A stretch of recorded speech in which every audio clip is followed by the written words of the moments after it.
ছিল আল্লাহর হাবিবের ঈদে মিলাদুন নবীর মাহফিলে জুলুসে গিয়েছে, এটাই তাদের অপরাধ।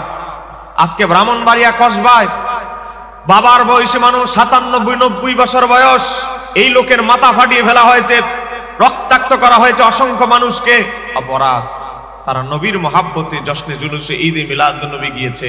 আপনারা বলেন এটা কি তাদের অপরাধ ছিল? বলেন ঈদে মিলাদুন নবী পালন করা কি অপরাধ?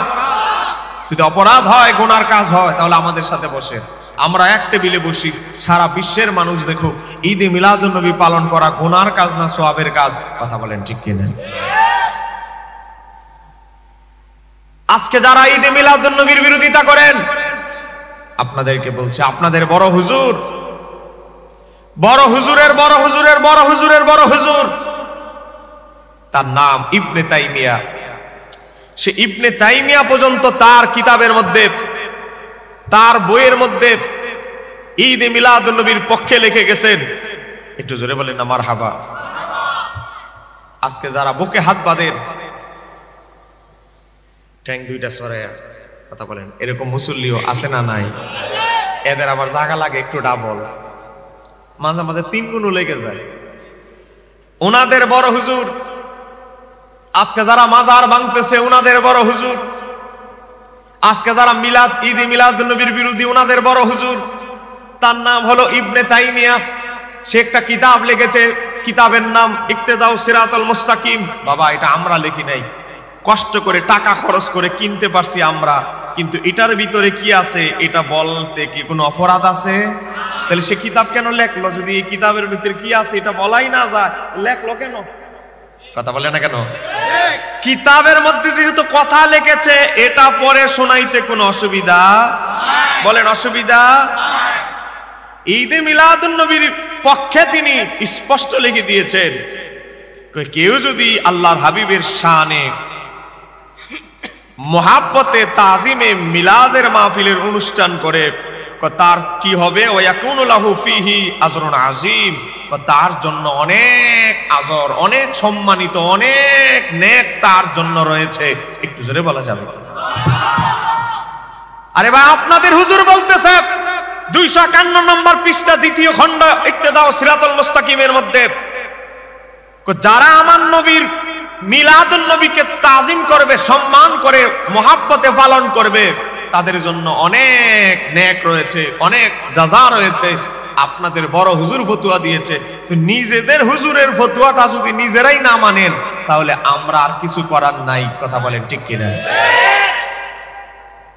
এবার দেখেন আমার হাতে আরেকটা বই, এই বইটার নাম হচ্ছে ফতোয়ায়ে রশিদিয়া। এই বইয়ের লেখক মাওলানা মুফতি রশিদ আহমদ গাঙ্গুহি। রশিদ আহমদ গাঙ্গুহিকে, যিনি হচ্ছে এই যে হেফাজত ইসলামের আমির ছিলেন আহমদ শফি সাহেব, ওনার দাদা পীর। এটা জোরে কন্যা মারহাবা। ওনার পীরের নাম হোসাইন আহমদ মাদানী, আর হোসাইন আহমদ মাদানীর পীরের নাম রশিদ আহমদ গাঙ্গুহি। তাহলে আহমদ শফি সাহেবের দাদা পীর, তাহলে আমাদের কওমি ভাইদের কাছে অবশ্যই তিনি অনেক শ্রদ্ধাশীল মানুষ। কথা বলেন ঠিক কিনা? দেখেন উনি একটা 2 খণ্ডে ফতোয়ার কিতাব লিখেছে, নাম দিয়েছে ফতোয়ায়ে রশিদিয়া। বাংলা অনুবাদ ভাই প্রত্যেকের মোবাইল আছে, ছবি তুলে নিয়ে যাবেন। আমি কিন্তু কিতাব স্টেজে নিয়ে আসছি না, ঘরের মধ্যে কিতাব রেখে এখানে হুঙ্কার দিচ্ছি না, কিতাবও স্টেজে আনছি, হুঙ্কারও স্টেজে দিচ্ছি। আপনার যদি সন্দেহ লাগে আসেন, একটু জোরে কন্যা মারহাবা। 2 নম্বর খণ্ড ভাই, ঠিক আছে, 2 নম্বর খণ্ড পৃষ্ঠা নাম্বার 346, একটু ভার করেন। 2 নম্বর খণ্ড 346 পৃষ্ঠা। আজকে আমাদের কিছু ভাইরা, আমরা কারো নাম বলতে চাই না, আমাদের কিছু ভাইরা বলে আমরা ঈদে মিলাদুন নবী পালন করি 2 জন ব্যক্তিকে স্মরণ করে। 1 নাম্বার হচ্ছে আমরা ওই কি জন্মাষ্টমী, শ্রীকৃষ্ণের জন্মদিন হিন্দুরা পালন করে, তাদেরকে ফলো করে নাকি আমরা মিলাদুন নবী পালন করি। একটু জোরে বলেন না। জন্মদিন পালন তো হিন্দুদের স্বভাব, তা আপনারা কেন জন্মদিন পালন করেন? আরে বাবারে, মাশাআল্লাহ, কি সুন্দর ওয়াজ। এবার আসেন, তো জন্মদিন পালন করা সম্পর্কে আপনাদের বড় হুজুর কি লিখতেছে দেখেন। প্রশ্ন নাম্বার 707, প্রশ্ন, জন্মদিন পালন করার বিধান কি? ভাই ঠিক আছে, ভুল পড়লে ভাই ধরবে, এখানে আলেম ওলামা আছে, ইমাম সাহেব হুজুর আসবে এখন। জন্মদিন পালন করা বৈধ? একটু জোরে কর না মারহাবা। এরপরে বলতেছে তেমনি ভাবে প্রতি বছর কয়েক বছর অন্তর, মানে প্রতি বছর একবার মহান আল্লাহর সন্তুষ্টি অর্জনের জন্য মানুষকে খাবার খাওয়ানো, মানে জন্মদিন উপলক্ষে বছর একবার খাবার খাওয়ানো বৈধ। একটু জোরে বলে ফতুয়াটা ওই যে 346 পৃষ্ঠায় আপনাদের বড় হুজুর দ্বিতীয় খণ্ড লিখেছে, ফতুয়াটা আমাদের বিরুদ্ধে না দিয়া আগে নিজেদের হুজুরের কবরের কাছে গিয়া হুজুরের বিরুদ্ধে দেন। কথা বলেন ঠিক কিনা? রাগ করতেছেন আমার কথা? আমার কথা হলো ক্লিয়ার কাট। দাওয়াত দিলে দিবেন, না দিলে নাই। আমার এত দাওয়াতের দরকার নেই। প্রতিদিন মাহফিল, কত মাহফিল ফোন করে না করে দেই, নেট খালি নাই। এবার আসেন আরেকটা বই, বইয়ের নাম মাজালিসে হাকিমুল উম্মত। এটাও আমরা লিখি না। হাকিমুল উম্মত মানে কওমি ভাইরা মাওলানা আশরাফ আলী থানভীকে হাকিমুল উম্মত বলে, এই উম্মতের হাকিম, প্রজ্ঞাবান জ্ঞানী। তো উনার ছাত্র ছিলেন মুফতি শফি। কোন শফি? আহমদ শফি নয়। কোন শফি? তাফসিরে মারিফুল কোরআনের লেখক সেই মুফতি শফি। তো এই মুফতি শফি হলো ডক্টর তকি উসমানী, পাকিস্তানের সবচেয়ে বড় কওমি আলেম, দেওবন্দি আলেম। তার নাম ডক্টর জাস্টিস তকি উসমানী। এই তকি উসমানীর বাবা হচ্ছে মুফতি শফি, যিনি তাফসিরে মারিফুল কোরআনের লেখক। তিনি আশরাফ আলী থানভীর মজলিসে বসে বসে যে কথাগুলো শুনেছেন, আশরাফ আলী থানভীর বিভিন্ন ঘটনা তিনি তার বইয়ে তুলে ধরেছেন, ওনার খলিফা মুরিদ। এই বইয়ের 190 নাম্বার পৃষ্ঠা দেখেন। এটা আমরা অনুবাদ করি নাই, আমাদের কওমি ভাইরা অনুবাদ করেছে। মাকতাবাতুল আশরাফ, ইসলামী টাওয়ার, বাংলা বাজার, ঢাকা। এই বইয়ের 190 নাম্বার পৃষ্ঠা। আপনার কি বিরক্ত হচ্ছে? ওয়াজে যাইতেছি, এর আগে একটু বুলেটিন গুলো দিয়ে দেই। 190 নাম্বার পৃষ্ঠায় দেখেন, হলুদ কালি দিয়ে মার্ক করা আছে। 190 নাম্বার পৃষ্ঠার মধ্যে আছে কি আছে? এই গোটা কওমি বাংলাদেশে যত কওমি মাদ্রাসা আছে, ভারতে আছে, নেপালে আছে, পাকিস্তানে আছে, সব কওমি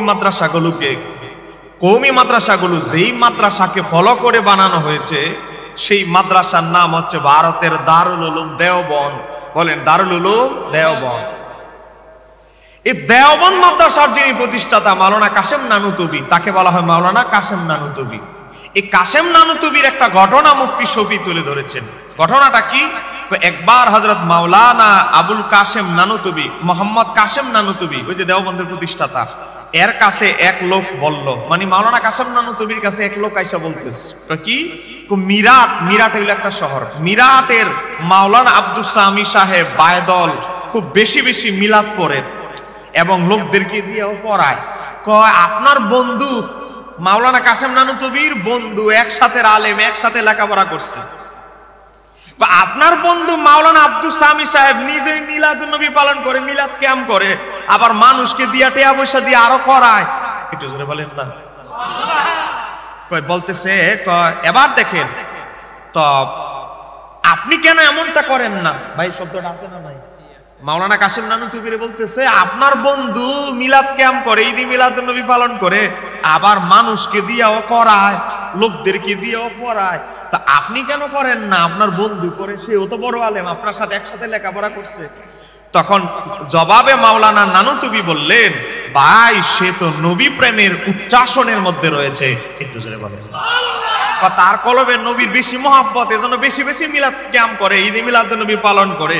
এরপরে লিখতেছে দোয়া করো আমারও যাতে সে উচ্চাসন নসিব হয়, আমার ইশকে হৃদয়ের মধ্যে যেন নবীর প্রেম বাড়ে, আমিও যেন বেশি বেশি করতে পারি, এই দোয়া করো।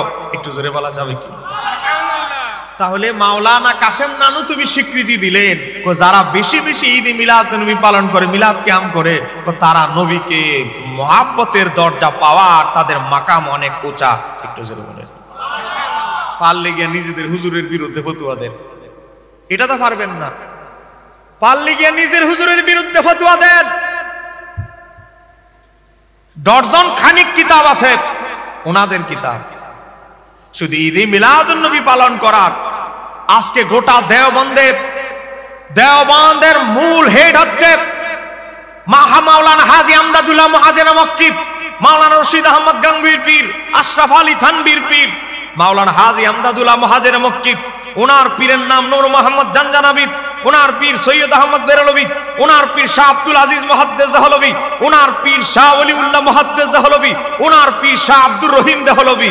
একটু জোরে বলেন না মারহাবা। এই দেওবন্দের আমি সাজরা বললাম, পিরানি সাজরা, এই মাওলানা শাহ ওলিউল্লাহ মুহাদ্দিস দহলভী একটি কিতাব লিখেছেন, কিতাবের নাম হচ্ছে ফয়জুল হারামাইন। সেই কিতাবটা আরবি ভাষা, এখন বাংলা অনুবাদ পাওয়া যায় আন্দরকিল্লা গেলে। সেই কিতাবের মধ্যে আছে শাহ ওলিউল্লাহ দহলভী বলে, একবার আমি হজ করতে, উমরা হজ করতে আমি মক্কায় গেলাম, মক্কা থেকে মদিনায় গেলাম। মদিনায় যখন আমি গিয়া পুছলাম, সেই মাসটা ছিল রবিউল আউয়াল মাস। জোরে বলেন কি মাস? একটু জোরে বলতে হবে, কি মাস? আমরা হক দলের অনুসারী, আহলে সুন্নাত ওয়াল জামাতের অনুসারী, আমাদের আওয়াজটা কি একটু নরম হবে না গরম হবে? মাওলানা আল্লামা শাহ ওলিউল্লাহ মুহাদ্দিস দহলভী বলে, রবিউল আউয়াল মাসে আমি মদিনা শরীফে গেলাম। মসজিদে নববীর পাশে এক জায়গায় বিশাল ধুমধাম করে ঈদ মিলাদুন নবীর আয়োজন করা হলো। আমি শাহ ওলিউল্লাহ মুহাদ্দিস দহলভী আমি গেলাম, আমি গিয়ে দেখি যেই জায়গায় ঈদ মিলাদুন নবীর আয়োজন হয়েছে, ওই জায়গায় আকাশ থেকে রহমতের নূর বর্ষণ হচ্ছে। কারণ ওনার সিনাটা ছিল উন্মুক্ত, এত বড় বেলার তত্ত্ব লোক ছিলেন, ওনার সিনাটা ছিল খোলা, যেটাকে কাশফ, অন্তর্চক্ষু খোলা। তিনি বলে, মানুষ দেখুক না দেখুক, আমি দেখতে পাচ্ছি আকাশ থেকে ওই ঈদ মিলাদুন নবী যেই জায়গায় উদযাপন হচ্ছে, ওই জায়গার উপরে নূর বর্ষণ হয়েছে, নূর বর্ষণ হচ্ছে। একটু জোরে বলা যাবে? এই যে দেখেন আমার হাতে একটা কিতাব, এই কিতাবটার নাম হচ্ছে আল মাওয়াহিবুল লাদুনিয়া।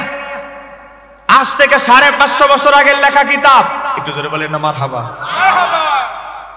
ইমাম কাসসালানী রাহমাতুল্লাহ আলাইহি উল্লেখ করেন, যেই জায়গায় এই জায়গায় মহল্লা ঈদ মিলাদুন নবীর অনুষ্ঠান হয়েছে, ইমাম কাসসালানী লেখে ইমাম ইবনু জাওজির বরাতে, ইমাম ইবনু জাজরির বরাতে লিখতেছেন, যেই জায়গায় ঈদ মিলাদুন নবী উদযাপন হয়, গোটা 1 বছর ওই জায়গার উপরে রহমত বর্ষণ হয়।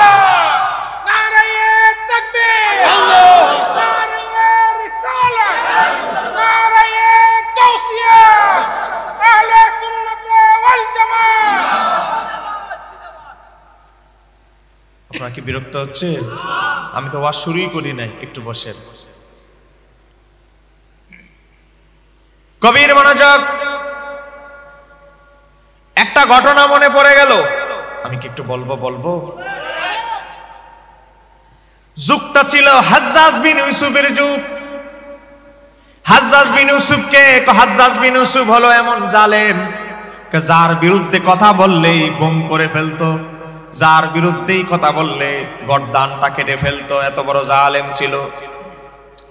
হাজ্জাজ বিন ইউসুফের যুগে একজন তাবি বুজুর্গ ব্যক্তি, যে আমার নবীকে অনেক ভালোবাসতো, হাজ্জাজ বিন ইউসুফের বিরুদ্ধে যখন সে দাঁড়িয়ে গেল, হাজ্জাজ বিন ইউসুফ ফতোয়া দিল, হাজ্জাজ বিন ইউসুফ রায় দিয়ে দিল, এই আমার বিরুদ্ধে যে দাঁড়িয়েছে এই জালেমকে আগামীকাল সকাল 10টায় ফাঁসি দিয়ে দিবে। জোরে বলেন নাউজুবিল্লাহ।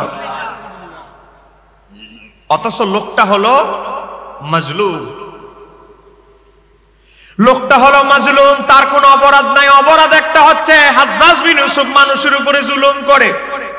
এই হাজ্জাজ বিন ইউসুফের আমলে কোরআন শরীফে যে আমরা জের জবর সহকারে কোরআন পড়ি, এই কোরআন নবীর যুগে, আবু বকরের যুগে, হযরত ওমরের যুগে, হযরত ওসমানের যুগে, হযরতে মাওলা আলীর যুগে, হযরতে আমির মুয়াবিয়া রাদিয়াল্লাহু তাআলার যুগে কারো যুগে ছিল না। এই কোরআনের জের জবর গুলো হাজ্জাজ বিন ইউসুফের আমলে দেওয়া হয়েছে। এই হাজ্জাজ বিন ইউসুফ এত বড় জালেম ছিল, বিনা অপরাধে তার জুলুমের বিরুদ্ধে কথা বলার কারণে একজন নবীর আশিককে ফাঁসির হুকুম দিয়ে দিল, আগামীকাল সকাল তোর ফাঁসি। সন্ধ্যা হয়ে গেল, আমার নবীর সেই আশিক চিন্তা করতে লাগলো, সন্ধ্যা তো হয়ে গেছে, এশারের সময় সন্নিকটে, আগামীকাল সকাল 10টায় আমার ফাঁসি, আমার জীবনে আর বাকি আছে 1 রাত। জোরে বলেন কয় রাত? সকাল তো আমার ফাঁসি, রাত্র হয়ে গেল। এখন চিন্তা করলো, জীবনের শেষ রাতটা ঘুমায়া কাটাবো না, আমি শেষ রাতটা ফাঁসির মঞ্চে যাওয়ার আগ পর্যন্ত আমি আমার নবীর প্রতি দুরূদ পড়ে কাটাবো। আমার আশিক রাসূল ভাইরা, দুনিয়ার সব মানুষ আপনার বিরুদ্ধে চলে গেল, এমপি, মন্ত্রী, প্রধানমন্ত্রী, রাষ্ট্রপতি আপনার বিরুদ্ধে চলে গেলেও আমার নবী যদি আপনার পক্ষে থাকে, তাহলে কোনো চিন্তা আসেনি। সারাটা রাত ভরে আমার নবীর প্রতি দুরূদ শরীফ পড়তে লাগলো। সকাল বেলা যখন হয়ে গেল, ফাঁসির মঞ্চে তাকে নিয়ে তোলা হলো। জল্লাদ ফাঁসির মঞ্চে তাকে তুলে দিল। ফাঁসির যে রশি, রশি ঝুলিয়ে দেওয়া হলো তক্তার উপরে দাঁড় করা। ফাঁসির রশির ভিতরে তার মাথাটা ঢুকিয়ে দিল। মাথাটা ঢুকিয়ে দেওয়ার পরে সময় যখন পরিপূর্ণ হয়ে গেল, তক্তাটা লাত্তি মেরে ফেলে দিল, ফাঁসির মধ্যে ঝুলিয়ে দেওয়া হলো। হঠাৎ করে দেখে ফাঁসির মঞ্চে যখন অলরেডি ঝুলতেছে, হঠাৎ করে দেখে কে যেন একজন ব্যক্তি হঠাৎ করে তীর মেরে ফাঁসির রশিটা ছিন্ন ভিন্ন করে দিয়ে ওই আল্লাহর হাবিবের আশিক উম্মতকে মুক্ত করে দিচ্ছে। আরেকটু জোরে বলেন না সুবহানাল্লাহ। ফাঁসির রশিটা যখন ছিঁড়ে গেল, জল্লাদ তাকায়া দেখে কে রে? হাজ্জাজ বিন ইউসুফ, যাকে ফাঁসির হুকুম দিয়েছে। হাজ্জাজ বিন ইউসুফের হুকুমদাতা, ফাঁসি হুকুমদাতা হলো হাজ্জাজ বিন ইউসুফ। হাজ্জাজ বিন ইউসুফ যার বিরুদ্ধে রায় দিয়েছে তাকে মাফ করে দেয়, ফাঁসি থেকে মুক্ত করে দেয়। এত বড় সাহস কার? জল্লাদ তাকায়া দেখে যেই হাজ্জাজ, যেই জালেম হাজ্জাজ বিন ইউসুফ, যাকে বিনা অপরাধে ফাঁসির মঞ্চে ঝুলিয়ে দিয়েছে, সেই হাজ্জাজ বিন ইউসুফ নিজেই তাকে মুক্ত করে দিয়েছে। একটু মহাব্বতে বলেন আল্লাহুম্মা সাল্লি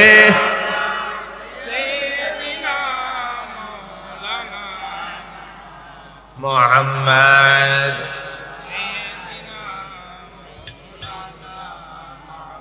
দুলদুল গোড়া কেন্দে বলে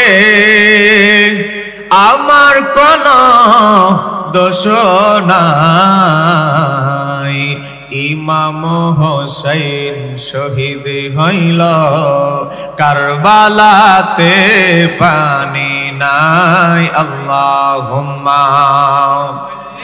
মাশাআল্লাহ মাশাআল্লাহ।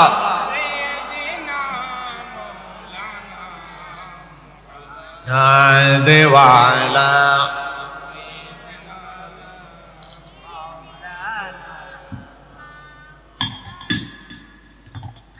আপনার কি বিরক্ত হচ্ছে? জল্লাদ বলে আমির, আপনি যাকে গতকালকে ফাঁসির হুকুম দিলেন, আপনি নিজে আবার তারে বাঁচাইলেন, ঘটনাটা কি? জল্লাদ যখন এই কথা বলল, হাজ্জাজ বিন ইউসুফ বলে আমি তোর গোলাম না তুই আমার গোলাম? আমি আপনার গোলাম। তুই রাস্তা মাপ, কথা যদি আরেকটা বেশি বললস তাহলে এর পরিবর্তে এখন তোরে ফাঁসি দিব। এক জীবন বাঁচাই। জল্লাদ দেখো কত মানুষের জীবন আমি নিলাম, নিজের জীবন আগে বাঁচাই দিছে এক দেও। হাজ্জাজ বিন ইউসুফ এত বড় জালেম ছিল, হাজার হাজার বুজুর্গ ব্যক্তিদেরকে হত্যা করেছে, হাজার হাজার নিরপরাধ ব্যক্তিদেরকে হত্যা করেছে। গভীর মনোযোগ। হাজ্জাজ বিন ইউসুফ ওই নবীর আশিক উম্মতকে হাতটা ধরলেন, ধরার পরে লোকালয় থেকে মানুষদের থেকে একটা আলাদা জায়গায় নিলেন। নেওয়ার পরে বলতেছে, ও নবীর আশিক, নবী তোমারে এত ভালোবাসে, আমি অবাক হয়ে গেলাম।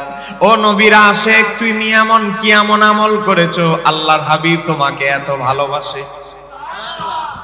আমারে তোমার মতো জালেম, যার সাথে আল্লাহ রাসূলের সম্পর্ক নাই, তোমার মতো জালেম কিভাবে বুঝলে যে আল্লাহ রাসূল আমাকে ভালোবাসে? এটা তুমি কেমনে বুঝলে? হাজ্জাজ বিন ইউসুফ বলে, আমি বুঝতে পেরেছি। বুঝতে পেরেছি বললে হবে না, বলতে হবে। তখন হাজ্জাজ বিন ইউসুফ বলে, আল্লাহর হাবিব তোমাকে এত বেশি কেন ভালোবাসে এটা যদি তুমি বলো।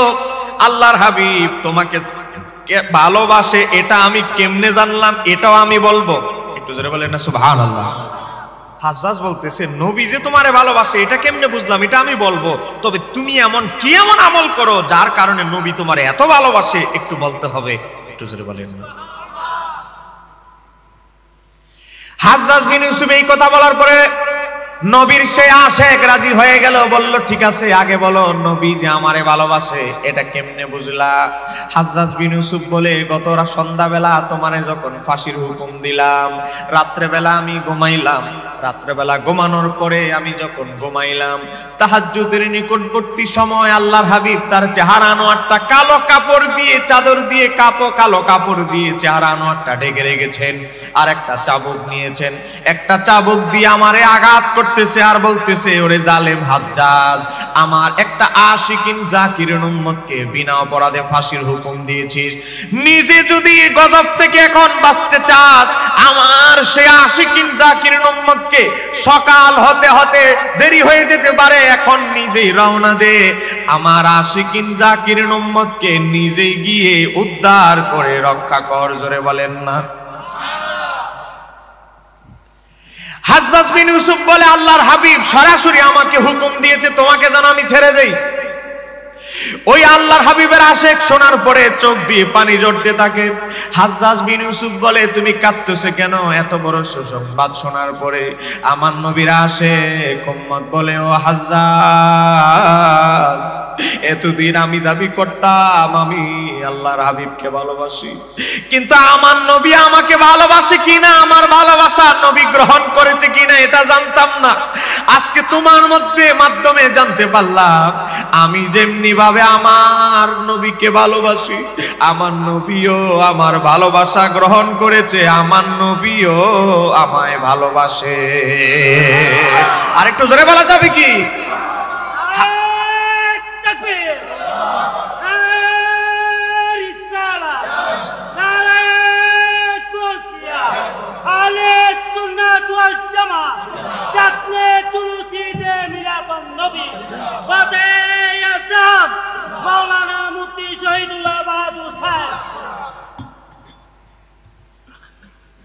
হাজ্জাজ এবার বলতে লাগলো, আমার ঘটনা তো আমি বললাম, এবার তোমারটা বলো, তুমি কি এমন আমল করো যার কারণে নবী তোমারে এত বেশি ভালোবাসে?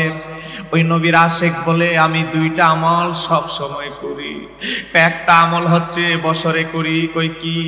কই সেটা হচ্ছে প্রতি বছরের রবিউল আউয়াল মাসে নবীর মিলাদুন নবীর শুকরিয়া আদায় উপলক্ষে গরিব মিসকিনকে খাবার বিতরণ করি। আরেকটা আমল প্রতিদিন করি, নবীর প্রতি দুরূদ না পড়ে আমি রাতে ঘুমাই না। ইমাম ইবনে আসির কিতাবের মধ্যে তারিখের কিতাবে উল্লেখ করেছে, ও বাবা, নবীর মিলাদুন নবী পালন করে যদি নবীর এত নৈকট্য অর্জন করতে পারেন, নবীর এত কাছাকাছি যেতে পারেন, তাহলে আমরা ঈদে মিলাদুন নবী পালন করলে কোনো অসুবিধা আসেনি। একটু আগে যার কথা বলছিলাম, আল্লামা শাহ ওলিউল্লাহ মুহাদ্দিস দেহলভী রাহমাতুল্লাহ আলাইহি। শাহ ওলিউল্লাহ মুহাদ্দিস দেহলভী ভারতীয় উপমহাদেশের সবচেয়ে বড় মুহাদ্দিস। দুইজন মুহাদ্দিস ভারতীয় উপমহাদেশে, এদের মতো মুহাদ্দিস এই গোটা ভারতীয় হিন্দুস্তানে আর জন্ম হবে না। একজনের নাম হলো শায়েখ আব্দুল হক মুহাদ্দিস দেহলভী, আরেকজন হচ্ছে আল্লামা শাহ ওলিউল্লাহ মুহাদ্দিস দেহলভী। শাহ ওলিউল্লাহ মুহাদ্দিস দেহলভীর বাবা আল্লামা শাহ আব্দুর রহিম দেহলভী, তিনিও ছিলেন মুহাদ্দিস, অনেক বড় বুজুর্গ ব্যক্তি। তিনি প্রতি বছর ঈদে মিলাদুন নবীর আয়োজন করতেন। বাবারে নোট করে নেন, কিতাবের নাম ফয়জুল হারামাইন। সেই কিতাবের মধ্যে এসেছে প্রতি বছর তিনি ঈদে মিলাদুন নবীর আয়োজন করতেন। এক বছর খরা দুর্ভিক্ষ দেখা দিল, বৃষ্টি হয় না, চতুর্দিকে জমিন ফেটে গেছে, খরা। বলেন এরকম হয় কি হয় না? আগে হতো। অনাবৃষ্টিতে ফসলাদি হচ্ছে না, দুর্ভিক্ষে একেবারে গাছের লতা পাতা পর্যন্ত শুকিয়ে মরে গেছে, পশু পাখিকে খাওয়াবে এমন খাবার ঘাসও নাই। এমন অবস্থার মধ্যে পড়ে গেল শাহ আব্দুর রহিম দেহলভী, শাহ ওলিউল্লাহ মুহাদ্দিস দেহলভীর বাবা। তিনি প্রতি বছর ঈদ মিলাদুন নবীর আয়োজন করতেন রবিউল আউয়াল মাসে, ছাগল জবে করে, দুম্বা গরু জবে করে। কিন্তু যেই বছর দুর্ভিক্ষ দেখা দিল, খরা দেখা দিল, ওই বছর তিনি কি করলেন? ওই বছর তিনি সনাবট চিনেননি বাবা, সনাবট। জোরে বলেন, সনাবট চিনেন আপনারা? রমজান মাসে একটু বেশি খাই, কথা বলেন। সনাবট সিদ্ধ করে, বাজি করে নয়, সনাবট সিদ্ধ করে সুন্দর করে সাজায় গোছায় ঈদে মিলাদুন নবীর তবারকের আয়োজন করলো। কারণ প্রতি বছর গরু মহিষ জবাই করে, এই বছর তো অবাক খরা চলতেছে। এই কারণে শাহ আব্দুর রহিম দেহলভী রাহমাতুল্লাহ আলাইহি তিনি সনাবট সিদ্ধ করে ঈদে মিলাদুন নবীর আয়োজন করলেন। মনটা বড় খারাপ, মনটা বড় দুর্বল, যে প্রতি বছর নবীর মহাব্বতে ব্যাপক আয়োজন করি, আর এবার আয়োজন হলো আমার বড় সীমিত। অনুষ্ঠান যখন শেষ হলো, মুনাজাত জান্নাত যখন দিয়ে ঘরের মধ্যে গেলেন, একটু বিশ্রাম নেবেন, ঘুমাবেন, চোখটা বন্ধ করলেন, ঘুমানোর চেষ্টা করলেন, দেখে রাহমাতাল লিল আলামিন তিনি যেই সনাবটগুলো তবারক হিসাবে ব্যবহার করেছেন, আয়োজন করেছেন, বিতরণ করেছেন, আল্লাহর হাবিবকে তিনি স্বপ্নে দেখতেছেন। আল্লাহর হাবিব রাহমাতাল লিল আলামিন শাহ আব্দুর রহিমের করা আয়োজন করা তবারক সনাবটগুলো আল্লাহর হাবিব একটা দস্তরখানার মধ্যে নিয়ে বসে বসে মুস্কি হাসতেছে। আল্লাহর হাবিব বলতে লাগলো, শাহ আব্দুর রহিম তুমি নিজেকে ছোট মনে করিও না, তোমার এই তবারক আমি মদিনাওয়ালার দরবারে পৌঁছে দিচ্ছি। যে শাহ আব্দুর রহিম দেহলভীর নাম বাদ দিলে সার্টিফিকেট কওমি বলেন, আলিয়া বলেন, অমুক বলেন, এদের সার্টিফিকেট টিকবে না, হাদিসের সনদ টিকবে না। শাহ ওলিউল্লাহ মুহাদ্দিস দেহলভীর বাবা শাহ আব্দুর রহিম দেহলভী তিনি যদি প্রতি বছর ঈদ মিলাদুন নবীর আয়োজন করতে পারেন, হিন্দুস্তানের সবচেয়ে বড় মুহাদ্দিসদের অন্যতম, আমরা করতে কোনো অসুবিধা আছে? এই জোরে বলেন অসুবিধা আছে? পারলে ওনার বিরুদ্ধে ফতোয়া দাও, দেখি কতটুকু হিম্মত আছে, তাহলে তোমার সার্টিফিকেট সনদই বাদ হয়ে যাবে। আল্লাহ এদেরকে সঠিক বুঝ দান করুন। আরেকটু জোরে বলেন। এতক্ষণ পর্যন্ত 40 মিনিট আধা ঘন্টা ওয়াজ করলাম, আপনারা বলেন কাউকে আমরা গালাগালি করছি? বলেন সমালোচনা করছি? আমরা কিতাবে যা আছে আমরা তাই বলতিস। তারপরেও যদি মাইকের আওয়াজ শুনে কারো ভাইয়ের অ্যালার্জি খাইজানি শুরু হয়, যদি আবার 2024 সালে একটু অ্যালার্জিটা একটু বেশি, অ্যালার্জি খাইজানি যদি শুরু হয়, আমাদের কিছু করার নাই। কথা বলেন ঠিক কি না? কারণ আমরা প্রত্যেকটা ঘটনা আমি যা বলেছি দলিল দিয়েছি, প্রত্যেকটা রেফারেন্স সাথে সাথে দিয়েছি। এবার আসেন আমরা কেন ঈদ মিলাদুন নবী পালন করি? ঈদ মিলাদুন নবী কেন পালন করি? কয়েক নাম্বার কারণ, আমরা মুমিনদের রাস্তা হলো শয়তানের বিপরীত রাস্তা। কথা বলেন ঠিক কিনা? আমরা কি শয়তানের রাস্তায় চললে কি জান্নাতে যাওয়া সম্ভব? আরে বাবা, শয়তানের রাস্তায় চললে জান্নাতে যাওয়া যাবে না। তো শয়তানের রাস্তা কি? মনোযোগ। ঈদ মিলাদুন নবী নিয়ে শয়তানের রাস্তাটা কি বলেন, জানার দরকার আছে না নাই? নাহলে শয়তানের ফাঁদ থেকে বাঁচবো কিভাবে? এবার আসেন, আজ থেকে 750 বছর আগের লেখা একটা কিতাব আছে। এই কিতাবটার নাম হচ্ছে আল বিদায়া ওয়ান নিহায়া। এই আল বিদায়া ওয়ান নিহায়া কিতাবের মধ্যে বাবারে 3 নাম্বার খণ্ড 291 নাম্বার পৃষ্ঠার মধ্যে এসেছে। কয় কি এসেছে? ও বাবা, 71টা হাদিসের কিতাব, সিরাতের কিতাব, জীবনের কিতাবের মধ্যে এসেছে। এ বাবা কি এসেছে? হযরত আবু হুরায়রা থেকে, অন্য রাওয়ায়াতে বিখ্যাত তাবি মুজাহিদ থেকে, অন্য রাওয়ায়াতে বাকিয়া ইবনে মাখলাদ থেকে এসেছে। কই কি এসেছে? ইবলিস জীবনে 4 বার বিলাপ করেছে। বলেন কয়বার? ইবলিস জীবনে বড় সড় ভাবে বিলাপ করছে 4 বার। বিলাপ আর কান্না দুইটার মধ্যে পার্থক্য আছে। জোরে বলেন পার্থক্য আছে না নাই? একটা স্বাভাবিক কান্না আর আরেকটা হলো একটা মানুষ মারা গেছে। ও মা গো! অনেক মহিলা এমন আছে না নাই? বুকে আঘাত করতে থাকে, মারির মধ্যে গড়াগড়ি করতে থাকে, কোন সময় টিনের উপরে গিয়া পড়ে, কোন সময় আমার গিয়া ডেক ডেস্কের উপরে গিয়া পড়ে। কথা কোন আছে না নাই? আবার বোন এসে, মা মারা গেছে, বোন আসছে দূর থেকে, বোনেরে জড়ায়া ধরে ও বোন গো কি শুরু করে। তো কান্না করা ইসলাম নিষিদ্ধ। আপনি কষ্ট পেয়েছেন, আপনার কিছু হারিয়ে গেছে, আপনার কেউ মারা গেছে, ইসলাম বলে কান্না করতে কোনো অসুবিধা নাই। আমার নবীর সন্তান হযরত ইব্রাহিম রাদিয়াল্লাহু তাআলা তিনিও যখন মারা গিয়েছিলেন তখন আমার নবী কেঁদেছিলেন, এমন ভাবে কেঁদেছিলেন জুব্বা মোবারকে চোখের পানি অশ্রু নয়ন জলে বুক পর্যন্ত ভিজে গিয়েছিল। তো কেউ মারা গেলে শোকে আপনি কাঁদতে পারেন, কিন্তু বিলাপ করা যাবে? জোরে বলেন বিলাপ করা যাবে? কিন্তু মহিলাদেরকে যত মিষ্টি ওয়াজ করেন কাম হয় না। এরা ধৈর্যশীল নয়, ওনাদের এত সহজে কাজ হয় না, নসিহত করলে বুঝবে না, বিলাপ করবেই করবে। এই বিলাপের দ্বারা কি হয়? সহিহ বুখারীর হাদিস হযরত আব্দুল্লাহ ইবনে ওমর রাদিয়াল্লাহু তাআলা থেকে বর্ণিত, আমার নবী বলে মাইয়াতের পক্ষ থেকে যদি কেউ বিলাপ করে তাহলে কি হয়? মৃত ব্যক্তিকে কবরে আযাব দেওয়া হয়। জোরে বলেন নাউজুবিল্লাহ। তাহলে আমরা কি চাই মৃত ব্যক্তিকে কবরে আযাব দেওয়া হোক? চাই না। এখন বলতে পারেন হুজুর কেন বিলাপ করলে মাইয়াতকে কবরে আযাব দেওয়া হবে? কি আছে বিলাপের মধ্যে? বিলাপের মধ্যে ক্ষতিটা কি? উনি মারা গেছে, একটু কাঁদতেই পারে, একটু অতিরিক্ত করতেই পারে। হ্যাঁ, বিলাপের মধ্যে অসুবিধা আছে। অসুবিধাটা কোথায়? বিলাপের আবিষ্কারক হচ্ছে শয়তান। বলেন, বিলাপের আবিষ্কারক কে? জোরে বলেন না, কে? কাজটা যেমন খারাপ, আবিষ্কারকটাও। এবার আসেন হাদিস শরীফে যাই আমরা। রান্না ইবলিস আরবান, ইবলিস জীবনে 4 বার বিলাপ করেছে। বলেন কয়বার? 4 বার বিলাপ করেছে। এবার আসেন কই কেমনে কেমনে? এবার আসেন, ইবলিস জীবনে 4 বার বিলাপ করেছে। 1 নাম্বার হলো তাকে যখন লানত দেওয়া হয়, আদমকে সেজদা দিতে যখন বলা হলো, সেজদা যখন দেয় নাই। 2 নাম্বার তাকে যখন জমিনে নামায় দেওয়া হয়, 2 নাম্বার। 3 নাম্বার বিলাপ করেছে কখন? 3 নাম্বার ওয়াহিনা উলিদা রাসূলুল্লাহ সাল্লাল্লাহু আলাইহি সাল্লাম, আমার নবীর মিলাদুন নবীর সময় ইবলিস বিলাপ করেছিল। জোরে কর নাউযুবিল্লাহ। ওরে বাবা, আমার নবীর আগমনে মিলাদে একমাত্র যিনি বেজার ছিল, বিলাপ করেছিল, এভাবে আবুকে আঘাত করেছিল, তার নাম হলো ইবলিস। বলেন তার নাম কি? আরো জোরে বলতে হবে, তার নাম কি? নবীর আগমনে বেজার হলো একমাত্র কুল মাখলুকাতে ইবলিস। নবীর আগমনে বিলাপ করেছিল ইবলিস। আরে বাবা, বিলাপ মানে কান্নাকাটি করা, কান্নাকাটির সীমার ঊর্ধ্বে যাওয়ার নাম হলো বিলাপ। তো নবীর আগমনে ইবলিসের কাজ হলো বিলাপ হওয়া, বিলাপ করা। আর মুমিনের কাজ হলো ইবলিসের বিরোধিতা করা।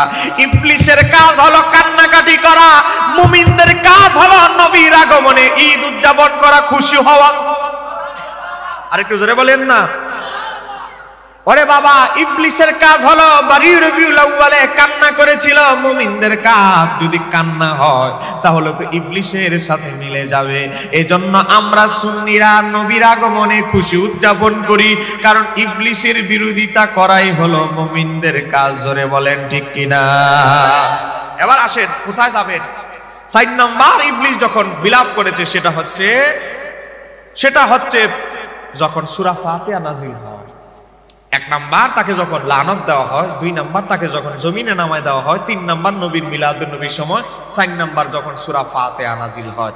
এখন আপনারা আমাকে বলেন, নবীর মিলাদে কষ্ট পাওয়ার কাজ হলো ইবলিসের, আর মুমিনদের কাজ হলো ইবলিসের বিরোধিতা করা, খুশি হওয়া। তাহলে আমরা কি ইবলিসের মতো কান্নাকাটি করব না খুশি হব? বলেন, নবীর আগমনে কি আমরা কান্নাকাটি করব না খুশি হব? কিন্তু আপনাদের সমাজে এমন কিছু হুজুর দেখা যাবে, বাইরাস হুজুর। এই হুজুররা বলবে, ও মাওলানা সাহেব, নবীর 12 রবিউল আউয়ালে যেমনি ভাবে আগমন হয়েছে, 12 রবিউল আউয়ালে তো তার ইন্তেকালও হয়েছে।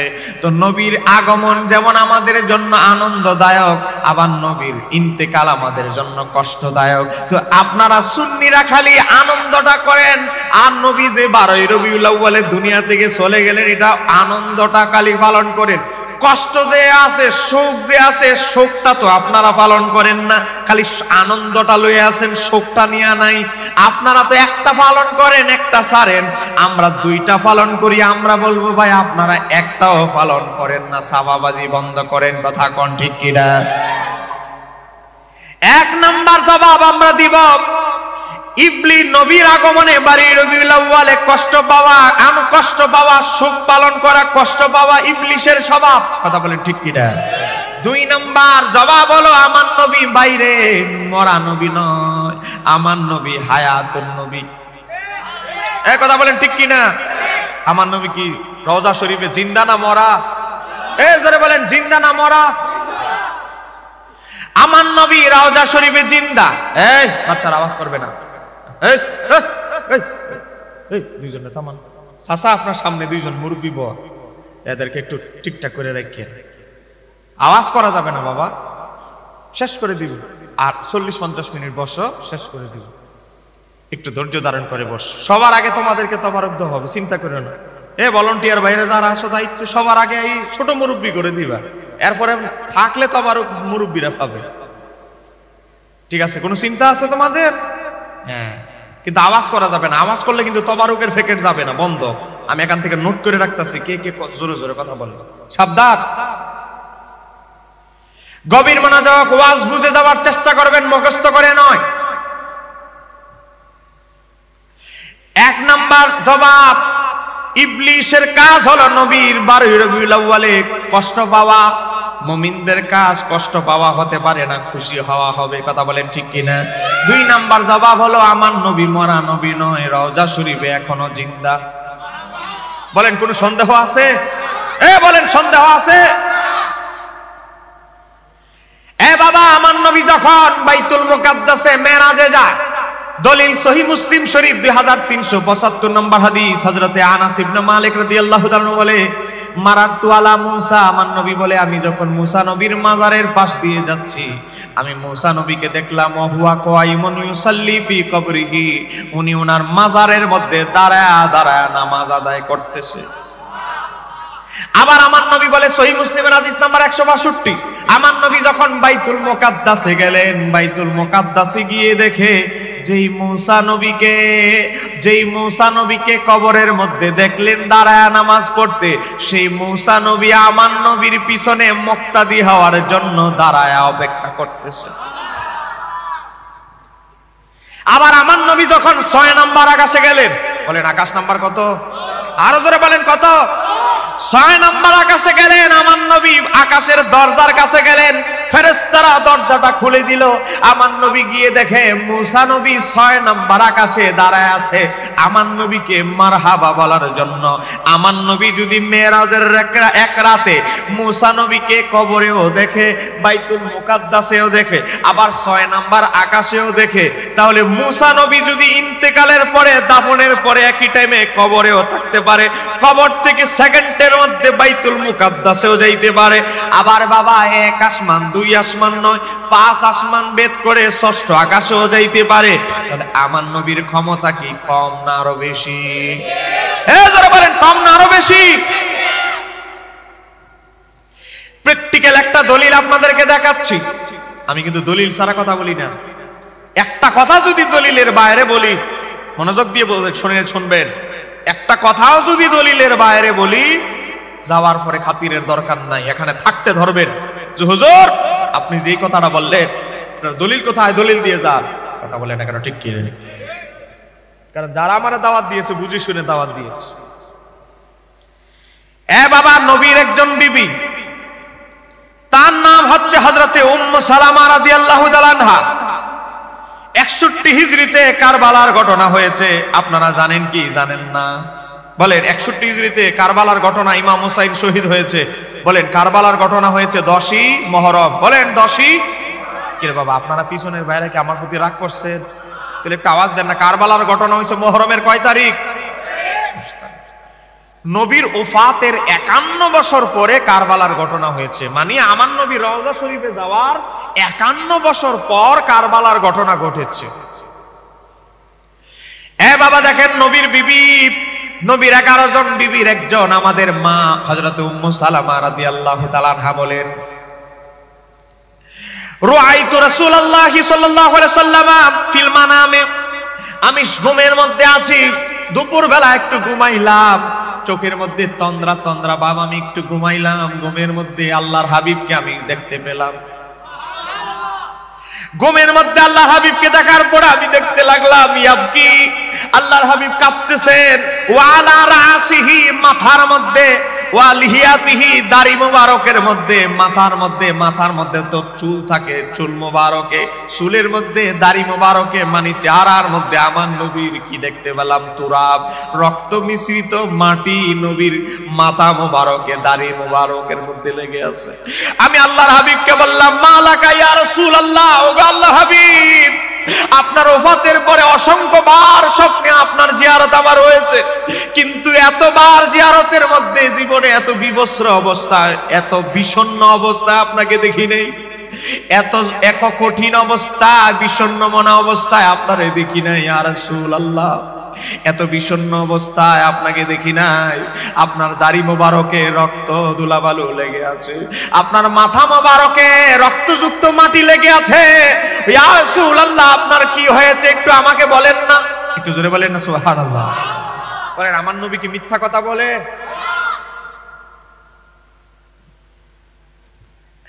এবার আমার নবী উত্তর দিচ্ছেন, কলাম, আমার নবী বলছে, ও উম্মু সালামা, তুমি আমারে যে অবস্থায় দেখেছো, কারণ জিজ্ঞাসা করছো, কারণ শুনে নাও।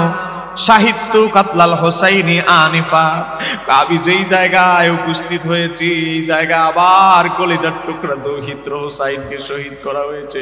শাহিদতু, আমি যেই জায়গায় উপস্থিত ছিলাম, এই যে যেই জায়গায় উপস্থিত তুমি আমারে দেখতে পাচ্ছ, এই জায়গাটা হলো ইমাম হুসাইনের শাহাদাতের জায়গা। আমার কলিজার টুকরা দৌহিত্র হুসাইনকে শহীদ করা হয়েছে। উম্মু সালামা, আমি এই নবী রওজা শরীফের নানা হয়ে আর থাকতে পারি না, আমি আমার নাতির শাহাদাতের জায়গায় উপস্থিত হয়েছি।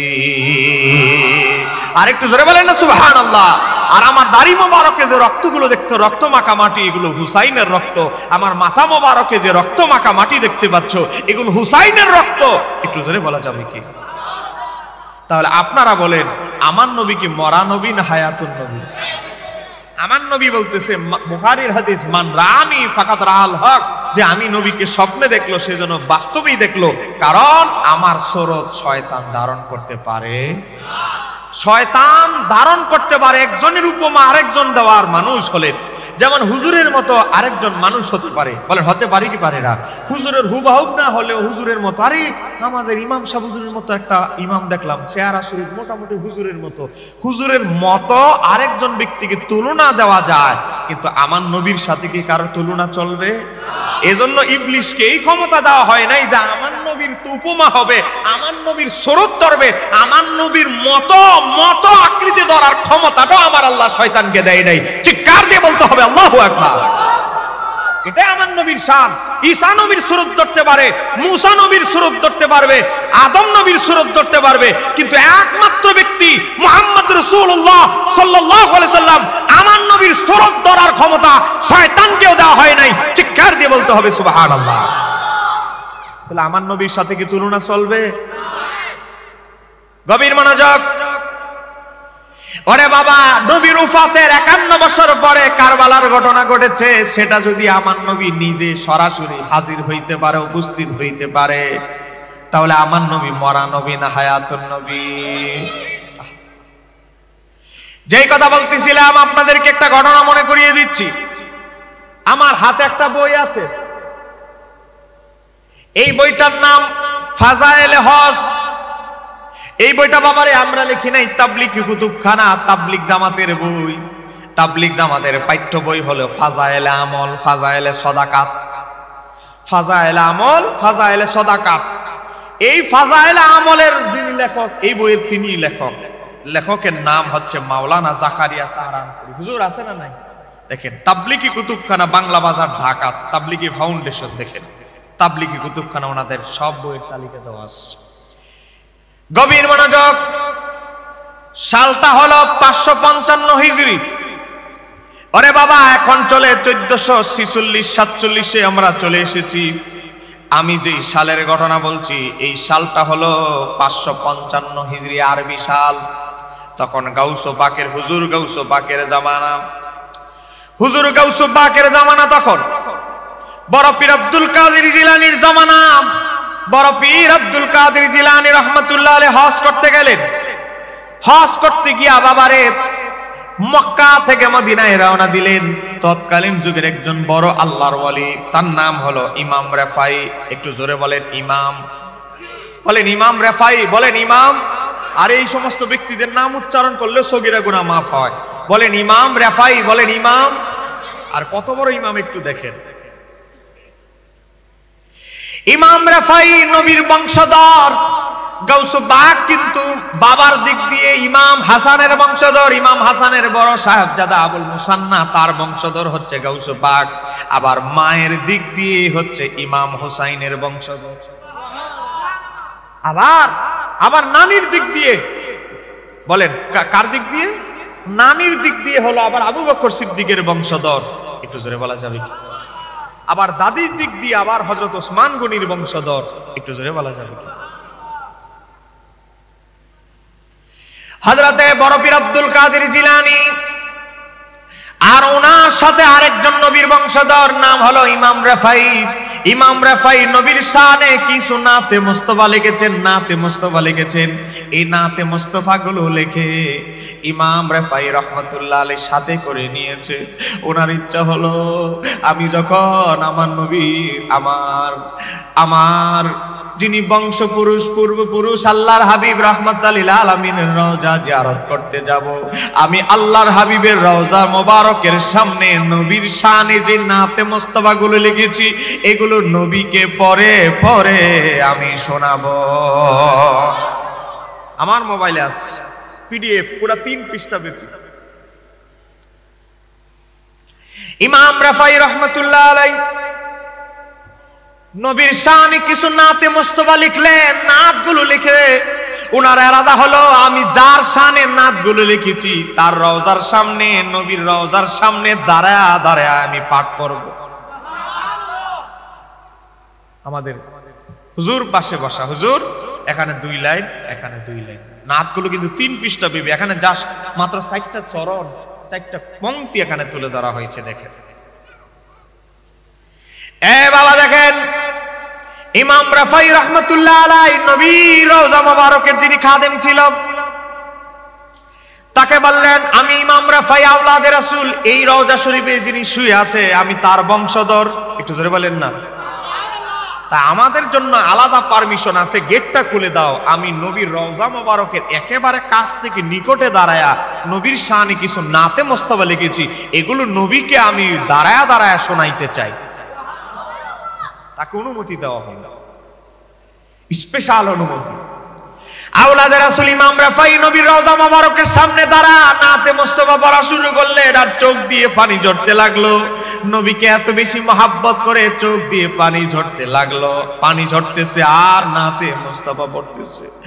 ইমাম রাফাই রহমাতুল্লাহ আলাইহি নবীর প্রেমে এত বেশি জজবা নিয়ে নাতে মুস্তাফা পড়তে লাগলো। আল্লাহর হাবিব তার প্রতি এত বেশি খুশি হয়ে গেলেন, আল্লাহর হাবিব রওজা মোবারক থেকে তার ডান হাত মোবারকটা বের করে দিলেন। আরেকটু জোরে বলেন না। ওরে বাবা, দেখেন কিতাবের মধ্যে এসেছে হযরত ইমাম রাফাই রহমাতুল্লাহ আলাইহি তাহা চুম্বন করিয়া ধন্য হন। দেখেন কিতাবের মধ্যে আছে, তাবলীগ জামাতের বই। ইমাম রাফাই এমন হবে, তা আমার নবী যেমন, নবীর শিষ্য হলো সাহাবীরা, সাহাবীরাও তো তেমন। কথা বলেন ঠিক কিনা? গভীর মনোযোগ আমার বাবার ভাইয়েরা, আমার নবীর সাহাবীরা নবীকে জীবন দিয়ে ভালোবাসতেন। সাহাবীরা নবী কেমন ভাবে ভালোবাসতেন, ভালোবাসার মধ্যে কোনো কমতি ছিল না। কথা বলেন ঠিক কিনা? বিন্দু পরিমাণ কমতি ছিল না সাহাবীদের। আমার নবীর একজন সাহাবী নাম হলো হযরত আবু যুহাইফা রাদিয়াল্লাহু তাআলা। আমার নবী একটা কাজে তার ঘরের মধ্যে তাশরীফ আনলেন, গেলেন। যাওয়ার পরে দেখতেছে আমার নবীর সাহাবী হযরত আবু যুহাইফা রাদিয়াল্লাহু তাআলা পেট ভরে খাইতে খাইতে মোটামুটি গলা পর্যন্ত খাইতেছে, সাইপটা ছাইপা খাইতেছে। আমার নবী গিয়ে তাকে বললেন, ও আবু যুহাইফা, তুমি কি জানো না আমি নবী ইরশাদ করেছি যে পৃথিবীর মধ্যে পেট ভরে একেবারে গলা পর্যন্ত খাবে, আখিরাতে সে ক্ষুধার্ত থাকবে। তুমি কি আমার এই হাদিস শোনো নাই? তুমি এভাবে খাচ্ছ কেন? আল্লাহর নবীর ওই সাহাবী শোনার পরে বলে, আমি আল্লাহর হাবিবের ওফাতের পর 30 বছর পৃথিবীতে জীবিত ছিলাম, 30 বছরের একদিনও আমি 3 বেলা খাই নাই আমার নবীর কাছ থেকে হাদিস শোনার পর। একটু জোরে বলা যাবে কি সুবহানাল্লাহ?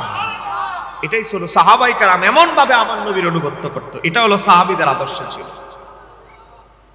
এটা ছিল সাহাবীদের আদর্শ। এ আমার বাবারা ভাইয়েরা, সহিহ বুখারী শরীফের হাদিসের মধ্যে এসেছে। আপনার কি বিরক্ত হচ্ছে? আমি কি আর আধা ঘন্টা যাব? আসেন আসেন আসেন ইনশাআল্লাহ, যাবো আধা ঘন্টা ইনশাআল্লাহ। ইয়ামান দেশের 2 জন নবীর সাহাবী এখনো সাহাবী হয় নাই, শুধু মুসলমান হয়েছে। কারণ সাহাবী হতে হলে নবীকে ঈমানের চোখ দিয়ে দেখতে হবে, আবার ঈমান অবস্থায় ইন্তেকাল করতে হবে। কিন্তু তারা 2 জন শুধু ঈমান আনছে, নবীরে দেখে নাই। বাড়ি হলো ইয়ামান দেশে। জোরে বলতে হবে, বাড়ি কোথায়? ইয়ামান দেশে বাড়ি। এখন 2 বন্ধু মিলে চিন্তা করলো, নবীরে না দেখে মুসলমান হইলাম। বুখারী শরীফ থেকে বলছি। তো নবীকে তো অন্তত জীবনে একবার দেখা দরকার, না দেখে যদি মারা যায় তো জীবনটাই তো ব্যথা। 2 বন্ধু মিলে চিন্তা করলো, আমরা যাই আল্লাহর হাবিবের কাছে, আল্লাহর হাবিবের সাথে একটু দিদার দেই। একটু জোরে বলেন না। আল্লাহর হাবিবকে একটু মদিনায় গিয়ে দেখবো। ইয়ামান দেশ থেকে দুই বন্ধু মিল্লা কিছু খাবার টাবার আর কিছু মুদ্রা, কিছু খেজুর, কিছু টাকা পয়সা নিয়ে রওনা দিয়েছে। মদিনায় আসতে আসতে খাবার টাবার যা আছে সব শেষ, মুদ্রা যা ছিল সব শেষ। আস্তে আস্তে মদিনা শরীফে আসলো। মদিনা শরীফে আসতে আসতে দেখে বেলাল রাদিয়াল্লাহু তাআলা ইশারের নামাজের আযান দিয়ে ফেলেছে, ইকামতের সময় হয়ে গেছে। বেলাল ইকামত দেওয়া শুরু করলেন, আল্লাহু আকবার, আল্লাহু আকবার, আল্লাহু আকবার, আল্লাহু আকবার। ইকামত দেওয়া শুরু করেছেন। দুইজন মুসলমান ইয়ামান দেশ থেকে এসেছে, তড়িঘড়ি করে উযু করে মসজিদে নববীতে ঢুকলেন। 2 রাকাত নামাজ আমার নবী অলরেডি পড়ে ফেলেছেন। নবীর পিছনে 2 রাকাত নামাজ আদায় করলেন।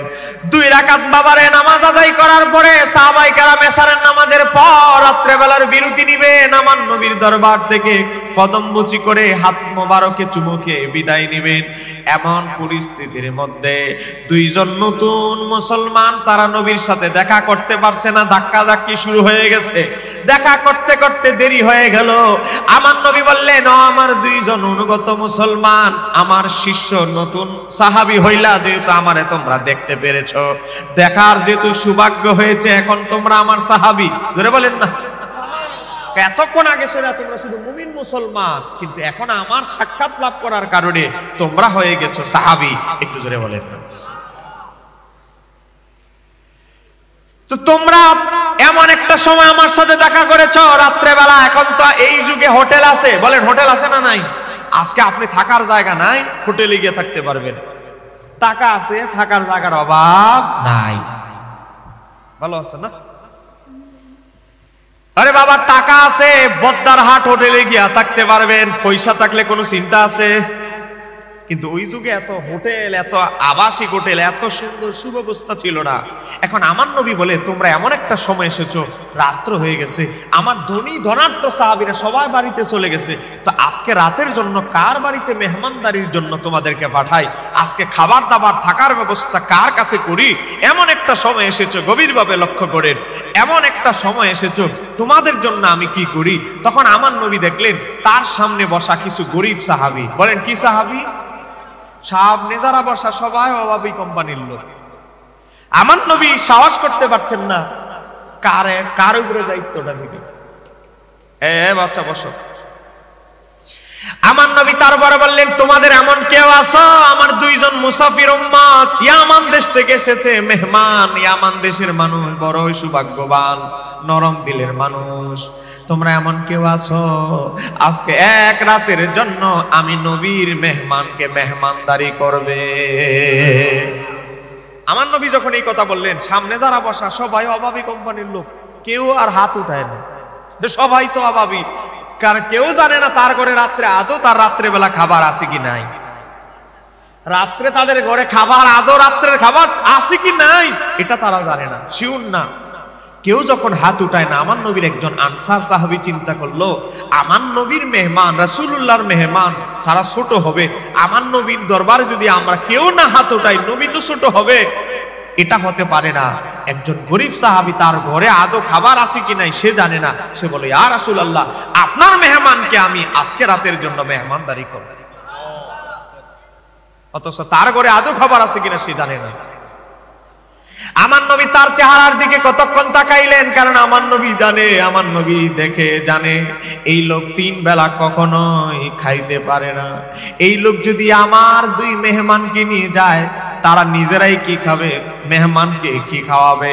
তারপর আমার নবী বললেন, তুমি কি শিওর আজকে রাতের জন্য তাদেরকে মেহমানদারি করবে?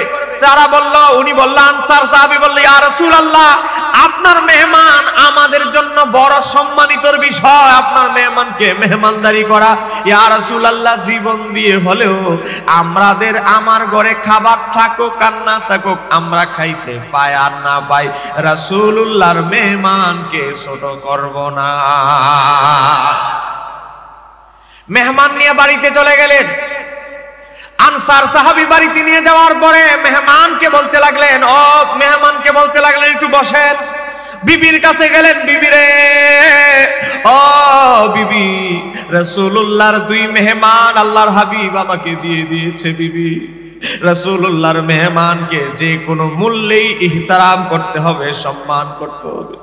ওই আনসার সাহাবীর বিবি বলতে লাগলো, আপনি এমন কেমন বেকল মানুষ হয়ে গেলেন? ঘরের মধ্যে খাবার আছে কি নাই না জানেই মেহমান নিয়ে এসেছেন, তাও আবার সাধারণ কোনো মেহমান না, আল্লাহর হাবিবের মেহমান। এখন আমাদের ঘরে তো কোনো খাবার নাই, রাসূলুল্লাহর মেহমানকে কিভাবে খাবার ব্যবস্থা করবেন? কয় বিবি রে, যেমনি হোক আমরা খাই আর না খাই কত রাত না খেয়ে কাটিয়ে দিয়েছি, কিন্তু রাসূলুল্লাহর মেহমানকে উপাস রাখা যাবে না। বিবি খবর টবর নিয়ে দেখে যতটুকু আটা আছে এগুলো দিয়ে 2টা রুটি হবে। বলেন কয়টা রুটি? আরো জোরে বলেন কয়টা? 2টা রুটি হবে। বিবি চিন্তা করতে লাগলেন, রুটি তো 2টা হবে, আমরা স্বামী স্ত্রী 2 জন, আমাদের বাচ্চা আছে 2টা, আমরা হইলাম 4 জন, মেহমান হইল 2 জন, হইল কয়জন? বলেন কয়জন? রুটি হবে 2টা রুটি না হয় 2 জন মেহমানকে দিব, আমরা না হয় সারা রাত না খেয়ে থাকবো। কিন্তু শিশু বাচ্চাদেরকে বোঝানো তো এত সহজ নয়। কথা বলেন, শিশু বাচ্চাদেরকে বোঝানো এত সহজ নয়। আমরা না হয় কত রাত না খেয়ে কত রাত কাটাই দিছি, আজকে রাত না হয় কাটাই দিব, কিন্তু বাচ্চা 2টারে কিভাবে সামলাবো? নবীর আনসার সাহাবী বলল, বিবি রে, আল্লাহর হাবিবের মেহমানকে ছোট করা যাবে না। কই কি করতে হবে? যেমনি হোক কৌশলে, ছলনার দিকে কৌশলে হিকমতে 2 বাচ্চাকে ঘুম পাড়ায় দিতে হবে। কই কি করতে হবে? চুলার মধ্যে আগুন জ্বালাইলো, পানি দাও পাত্রের মধ্যে, টকবক টকবক করে পানিগুলো জ্বলবে। টকবক টকবক যখন পানিগুলো করবে, 2 বাচ্চাকে মালিশ করে ঘুম পাড়ায় দাও। বাচ্চা থেকে 2টাকে বলো, পাক হচ্ছে, পাক যখন শেষ হবে বাবা তোমাদেরকে ডাকবো, একটু বিশ্রাম নাও, একটু ঘুমাও। বাচ্চা 2টাকে কৌশল করে ঘুম পাড়ায় দাও। বাচ্চা 2টাকে কৌশল করে অনেক কষ্টে ঘুম পাড়ায় দেওয়া হলো। বাকি আছে স্বামী স্ত্রী, বলে আমরা না খেয়ে কাটিয়ে দিব, কোনো অসুবিধা নাই। 2টা রুটি পর্দা টাঙায় দিলেন, পর্দার বাইরে মেহমান 2 জন, 2টা প্লেটের মধ্যে 2টা রুটি দিয়ে দিলেন।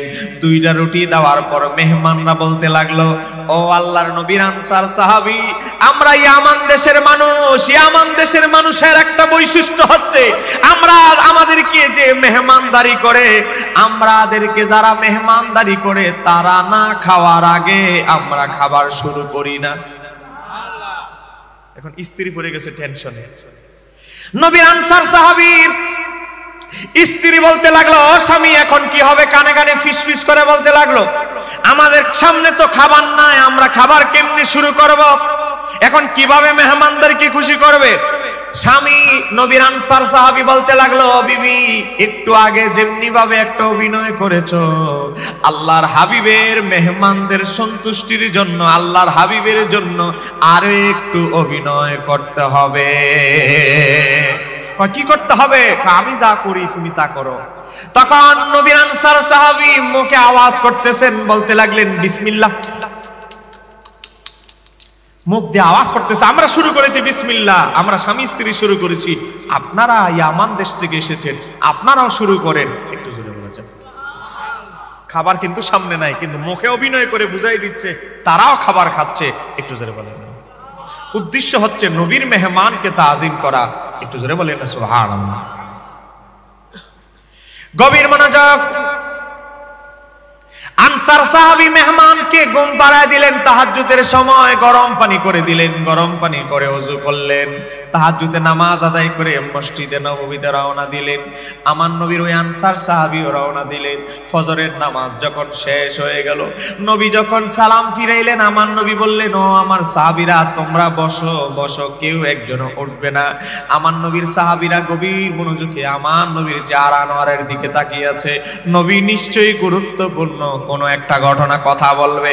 আমার নবী বললেন, ও আমার সাহাবীরা শোনো, আবু বকর, ওমর, ওসমান, আলী, যত সাহাবীরা আছো শোনো, আজকে আমার একজন আনসার সাহাবী আমার 2 জন মেহমানের সাথে এমন আচরণ করেছে, এমন মেহমানদারি করেছে, আমার আল্লাহ তাদের অভিনয় দেখে আমার আল্লাহ আরশে আজিমের রব তার কুদরতি জবানে মুচকি হাসি দিয়ে ফেলেছে। আরেকটু জোরে বলা যাবে কি সুবহানাল্লাহ? সাহাবীরা হা করে তাকায় আছে, কে এমন ঘটনা কাজ করলো? আমার নবী বলে অমুক আনসার সাহাবী, আছো দাঁড়াও। সে কাঁদতে লাগলো, কারণ তার মেহমানদারির খবর আল্লাহর কাছে আছে না নাই? আরেকটু জোরে বলেন, আছে না নাই? আমার নবী বলে, আল্লাহ তোমাদের স্বামী এবং স্ত্রীর গত রাত্রের মেহমানদারি আর অভিনয় দেখে আল্লাহ এত বেশি খুশি হয়েছে, আমার আল্লাহ তোমাদের দুইজনকে জান্নাতের সার্টিফিকেট দিয়েছে। আরেকটু জোরে বলা যাবে কি সুবহানাল্লাহ? যেই কথা বলতেছিলাম বাবা, সাহাবীদের পকেটের মধ্যে টাকা না থাকতে পারে, কিন্তু নবীর মোহাব্বতের কোনো কমতি ছিল? জোরে বলেন, কোনো কমতি ছিল? বাবা, আমার নবীর সাথে যে জিনিসটা লাগতো, এই জিনিসটা আমার নবীর প্রতি দেওয়ানা হয়ে যেত। একটা সামান্য খেজুর গাছ, জোরে বলেন কি গাছ? জোরে বলেন কি গাছ? খেজুর গাছ আমার নবীর প্রেমে দিওয়ানা হয়ে গেছে। আপনারা শোনেন উস্তুনে হান্নানার কথা, আমার নবী হেলান দিয়ে খুতবা দিতেন, কিন্তু আমার নবীর বিরহে এমন ভাবে কেঁদেছে। আজকে জগদীশচন্দ্র বসু, বাংলাদেশের বিজ্ঞানী জগদীশচন্দ্র বসু আবিষ্কার করেছে গাছপালার প্রাণ আছে। আরে বাবা 2000, ওরে বাবা আজ থেকে 100 বছর আগে, 70 বছর আগে প্রমাণ করেছে গাছপালার কি আছে, জীবন আছে। কিন্তু বাবারে আজ থেকে 50 বছর আগে রিচার্জ করে প্রমাণ করেছে গাছপালারও প্রাণ আছে, জীবন আছে। কিন্তু আমার নবী উস্তুনে হান্নানার ঘটনা দিয়ে বুঝিয়ে দিয়েছে গাছপালার প্রাণ আছে। জোরে কন্যা সুবহানাল্লাহ। আমার নবী বুঝাই দিয়েছে মিয়া 1500 বছর আগে। তোমার বিজ্ঞান তো 2 দিন আগে, শুক্র 8 দিন, 2 দিন আগে গবেষণা করে রিপোর্ট দিয়েছে গাছপালার জীবন আছে।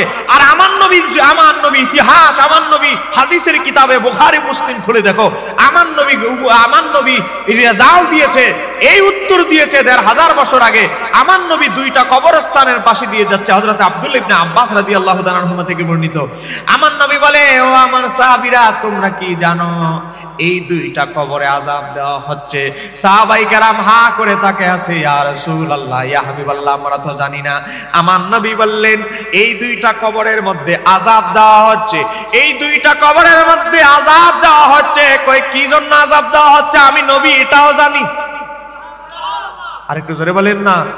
তাহলে জীবনে তো আমরা কত কবরের ফাঁসি দিয়ে গেলাম, কোন কবরের কি অবস্থা আমরা কি বলতে পারি? জোরে বলেন, বলতে পারি? তাহলে আমাদের চোখ আর নবীর চোখ মুবারক কি এক? বলেন এক। আমার নবী বলে, আমি নবী, এই 2 লোক কি কারণে তাদের কবরে আযাব দেওয়া হচ্ছে আমি নবী এটাও জানি। আমার নবী বলতে লাগলেন, একজনের কবরে আযাব দেওয়া হচ্ছে সে পেশাব করে পবিত্রতা অর্জন করত না। আমাদের কিছু জিন্স আর প্যান্ট পরে আমাদের কিছু যুবক খারিয়া মুতে প্রস্রাব করে, কিন্তু টিস্যু তো দূরের কথা, একটু পানিয়ে লওয়ার চিন্তা করে না। আছে না নাই? আপনাদের এলাকার কথা বলতেছি না, আমাদের কুমিল্লার কথা বলতেছি, বলেন আছে না নাই? আমার নবী বলে, একজনের কবরে আযাব দেওয়া হচ্ছে পেশাব করে পবিত্রতা অর্জন করত না। বলে এই ধরনের যুবক আছে না নাই? 2 নাম্বার, আরেকজন জবানের কারণে কবরে আযাব দেওয়া হচ্ছে। আরেকজনের আযাব দেওয়া হচ্ছে কেন? বা আরেকজন ব্যক্তির কাজ হলো সে সগলখড়ি করত, একজনের কথা আরেকজনের কাছে বলে গিরিঙ্গি লাগাই দিত। সমাজে আছে না নাই? বাটফার কতক্ষণ এর সাথে চললা, এর সাথে যখন সুবিধা হয় না, এর সমালোচনাটা গিয়ে আবার আরেকজনের কাছে গিয়া নতুন বন্ধুত্ব করে, তার যে বিপরীত পার্টি শত্রু তার কাছে গিয়া কয়, আরে তোর যে শত্রু তার সাথে তো হতে চলছি, তার সব কিছু আমি জানি, আরে তোর মতো লোক ঈদে দরকার, বল তার কি কি নথিপত্র। আবার তারে ছাইরা আবার তার বিপরীত আরেকটারে ধরে, হ্যাঁ আবার আরেকজনের কয়। এরকম বাটপার আছে না নাই? একজনের আরেকজনের কাছে লাগাই যায়। বাবা, আগের যুগে সগলখড়ি করতে একজন আরেকজনের বাড়িতে গিয়া, আর এখন তো আরেকটা যন্ত্র আছে মোবাইলের মধ্যে বলে দেয়, কথা করা আছে না নাই? যদি শুনে অমুক বাড়ির পাড়ার অমুক মহিলা অমুকের মাইয়া ভাইগা গেছে, 2 নাম্বারই করছে বা ছোটখাটো একটা ভুল করে ফেলছে, ছাড়ছে। এটা ইমো আছে, বান্ধবী যত গ্রুপ বানাই লইছে এলাকার মহল্লার মোটামুটি মহিলা, এদের কাছে গ্রুপে সাপ্লাই করে দেয়। কথা কন, এরকম মহিলা আছে না নাই? আপনাদের এলাকার কথা বলছি না, গ্রামগঞ্জের ওই আমাদের এলাকার কথা বলছি। বোন, মনে রাখবা, আল্লাহর হাবিব বলেছে, সহিহ বুখারীর হাদিস, আমার নবী বলেছে, হচ্ছে কোন একজন মুমিন যখন আরেকজন মুমিনের একটা দুস্ত্রুটি শুনবে, দুস্ত্রুটি জানবে, এটা যদি সে পর্দা দিয়ে ঢেকে রাখে, সে যদি এটা গোপন করে রাখে আর তাকে বলে ভাই তুমি একবার করছো আমি দেখে ফেলেছি, তুমি একটু সংশোধন হও, আমি তোমার ক্ষতি চাই না, তুমি একটু সংশোধন হও, আল্লাহকে ভয় করো, এই কথা যদি বলে, আমার আল্লাহ বলে হাসরের ময়দানে তার গুনাহগুলো, বড় বড় অপরাধগুলো আমার আল্লাহ পর্দা দিয়ে ঢেকে দিবেন। একটু জোরে বলা যাবে কি সুবহানাল্লাহ? আজকে আমরা মনে করি একটা শুনলেই এটা কোন সময় নিউজটা ভাইরাল করে দিব, কিন্তু একটু চিন্তা করি না যে আমার একজন মুমিন ভাই একটা ভুল করে ফেলেছে, একটু চেপে দেই, একটু গোপন করি, একটু তাকে ছোট না করি, হেয় প্রতিপন্ন না করি, কিন্তু আমরা চাই মজার ছলে তারে অপদস্থ করে সমাজের কাছে কিভাবে একেবারে ধুলুসাৎ করে দেওয়া যায়, এই চক্রান্তে আমরা লেগে থাকি। এই কথা বলেন না কেন, ঠিক কিনা? নিজে না পারলেও আরেকজনের ফেসবুক আইডি দিয়ে ভাইরাল করে দেয়, বুঝেন না? এখন তো যুগ হলো ফেসবুকের যুগ। এই জন্য বলছি, আমার বাবার ভাইয়েরা, আল্লাহকে ভয় করতে হবে। যত বড় অপরাধ করেন ঘরের ভিতরে করেন, 7 দরজার ভিতরে করেন। নবীর 11 জন সাহাবী হাদিস বর্ণনা করেছে। ইমাম সুয়ুতী তার তাফসিরে দুরুল মানসুরের মধ্যে উল্লেখ করছেন, বাবারে আমার নবী বলেন তোমরা যদি কেউ পাপ কাজ করো 7 দরজার ভিতরে, মনে করেন দরজা 7টা দরজা দিয়ে আপনি ঢুকেছেন, 7 দরজার ভিতরেও যদি গুনার কাজ করেন, আমার আল্লাহ দেখে কি দেখে না? জোরে বলেন না, দেখে কি দেখে না? আরে বাবা, 7 দরজার ভিতরে গিয়ে যদি অপকর্ম করেন, আমার আল্লাহ যদি চায় সে অপকর্ম ফাঁস করে দিতে প্রমাণ লাগে না রে ভাই, সাক্ষী লাগে না। আমার আল্লাহ প্রমাণ ছাড়াই, সাক্ষী ছাড়াই তোমার যদি গোমর ফাঁস করে দেওয়ার আমার আল্লাহ ইচ্ছা করে, যদি আমার আল্লাহ তোমার অমঙ্গল চায়, তুমি যদি আল্লাহর এমন নাফরমানি করো, নাফরমানি করতে করতে শেষ সীমায় চলে যাও, আমার আল্লাহ যদি তোমাকে বেইজ্জতি করতে চান, কোনো কিছুই তোমায় আটকায় রাখতে পারবে না। কথা বলেন না কেন, ঠিক কিনা? এজন্য আল্লাহকে ভয় করেন। সময় কম, আলোচনা অনেক ব্যাপক।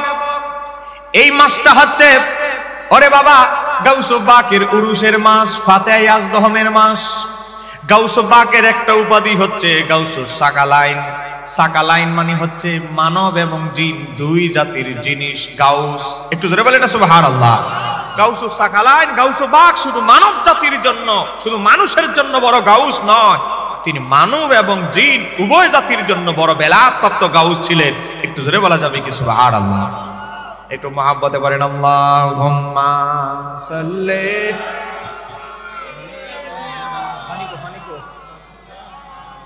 মুহাম্মাদ ওয়া, ভাই বোতলটা দেন, মাওলানা। এই রং চা আছে? ফ্লাক্সে যদি রং চা ব্যবস্থা করা যায় তো ভালো হতো। হ্যাঁ, ফ্লাক্সে একটু রং চা ব্যবস্থা করা গেল। হ্যাঁ, ফ্লাক্সে দেন। হ্যাঁ, আসলে চা তো এতক্ষণ থাকে না। একটু মহব্বতে বলেন না আল্লাহুম্মা সাল্লি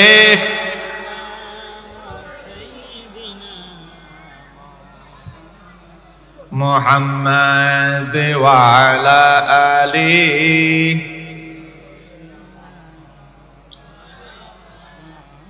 চিন্তা করে দেখো রে মন, রাত্রি গভীর নিশীতে, মরণ কালে বান্ধব নাই রে, কে যাবে তোর সঙ্গেতে। আল্লাহুম্মা, মাশাআল্লাহ মাশাআল্লাহ।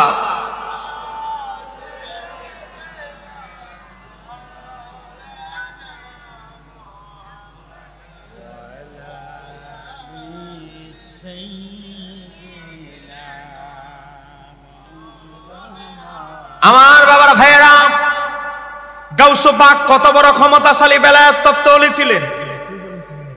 না না, পানি খাবো না। বাবা, একটু ঘটনা লক্ষ্য করেন। গাউসুল বাকের একজন মুরিদ, তার একজন সুন্দরী কন্যা ছিল, মেয়ে কন্যা, অনেক সুন্দরী। ও বাবা, অনেক সময় দেখবেন মেয়ে যদি অনেক সুন্দরী হয়, বদ জিনে অনেক খারাপ দৃষ্টিপাত করে। কথা বলেন, আছে না নাই? মেয়ে হলো অনেক সুন্দরী, এখন বদ খারাপ এক জিনি মেয়ে পিছনে লাগছে। লাগতে লাগতে লাগতে লাগতে এতদিন ধরে দোয়া দরুদ পড়েছে, অনেক হিকমতে ছিল। হঠাৎ করে এই এক খারাপ বদজিন উনার গাউসু পাকের মুরিদের মেয়েকে উঠায় নিয়ে চলে গেছে। গাউসু পাকের মেয়েকে যখন, গাউসু পাকের মুরিদের মেয়েরে যখন উঠায় নিয়ে গেছে, গাউসু পাকের মুরিদ চিন্তা করলো আমার পীরকে জানাবো ছোটখাটো একটা বিষয়, আমি কবিরাজের কাছে যাই। বড় বড় কবিরাজের কাছে গেল, গিয়ে কবিরাজে মনে করেন অনেক কবিরাজ আছে দেখবেন, ফারুক আর না ফারুক পকেটে হাদিয়া নিতে আর দেরি নাই, কথা কন না কেন, ঠিক কিনা? কারে আগে কিছু অ্যাডভান্স করেন, 10,000 এত টাকা দেন, এত হাজার এত টাকা দেন, এরপরে হবে আপনার মেয়ে অমুক জায়গায় আছে, আসতেছে, ব্যবস্থা করতেছি, নিয়ে আসতেছি, এরকম 9-6 বলতে বলতে মোটামুটি 6-7 দিন কাটায় ফেলছে। কিন্তু ওই মুরিদের, গাউসু পাকের মুরিদের মেয়েকে আর হাজির করতে পারে নাই। গভীর মনোযোগ আমার বাবার ভাইরা, গাউসু পাকের দরবারে গাউসু পাকের মুরিদ যখন উপায়ন্ত না দেখে চারদিকে অনেক জায়গায় ছোটাছুটি করেছে, উপায় যখন না পেয়ে, উপায় না পেয়ে গাউসু পাকের মুরিদ বড় পীর আব্দুল কাদের জিলানীর কাছে গেল। সাইয়্যিদি মুর্শিদি, ও আমার পীর মুর্শিদ, আপনার দরবারে আসতে আমার বিলম্ব হয়ে গিয়েছে, আমি ক্ষমা প্রার্থী। ও আমার পীর মুর্শিদ, আমার মেয়েকে এক বদজিন চলে উঠায় নিয়ে গিয়েছে, বদজিন নিয়ে গিয়েছে, কোনোভাবেই ম্যানেজ করতে পারছি না, আনতে পারছি না। ও আমার পীর মুর্শিদ, আপনার দয়া, আপনার নেক দৃষ্টি ছাড়া এটা সম্ভব নয়। একটু জোরে বলা যাবে কি সুবহানাল্লাহ? বড় পীর আব্দুল কাদের জিলানী রাহমাতুল্লাহ আলাইহি বললেন, বেটা তুই আইছস এতক্ষণ পর, হ্যাঁ এতদিন কাটায়া 7 দিন পরে আসছস আমার কাছে মেয়ের কথা বলতি, এতদিন ছিলি কোথায়? গাউসু পাক অনেক রেগে গেলেন। রেগে যাওয়ার পরে বললেন, ঠিক আছে, খাদেমকে বললেন কলম দে। কলম নিলেন, দোয়াত কলম, পেপার নিলেন, পেপারের মধ্যে একটা চিঠি লিখলেন। আপনার কি বিরক্ত হচ্ছেন নাকি? আমি আর 20-25 মিনিট বিরক্ত করবো। এই বাচ্চারা জোরে জোরে কথা বলতেছো কেন? চাচা একটু থামান, থামাই।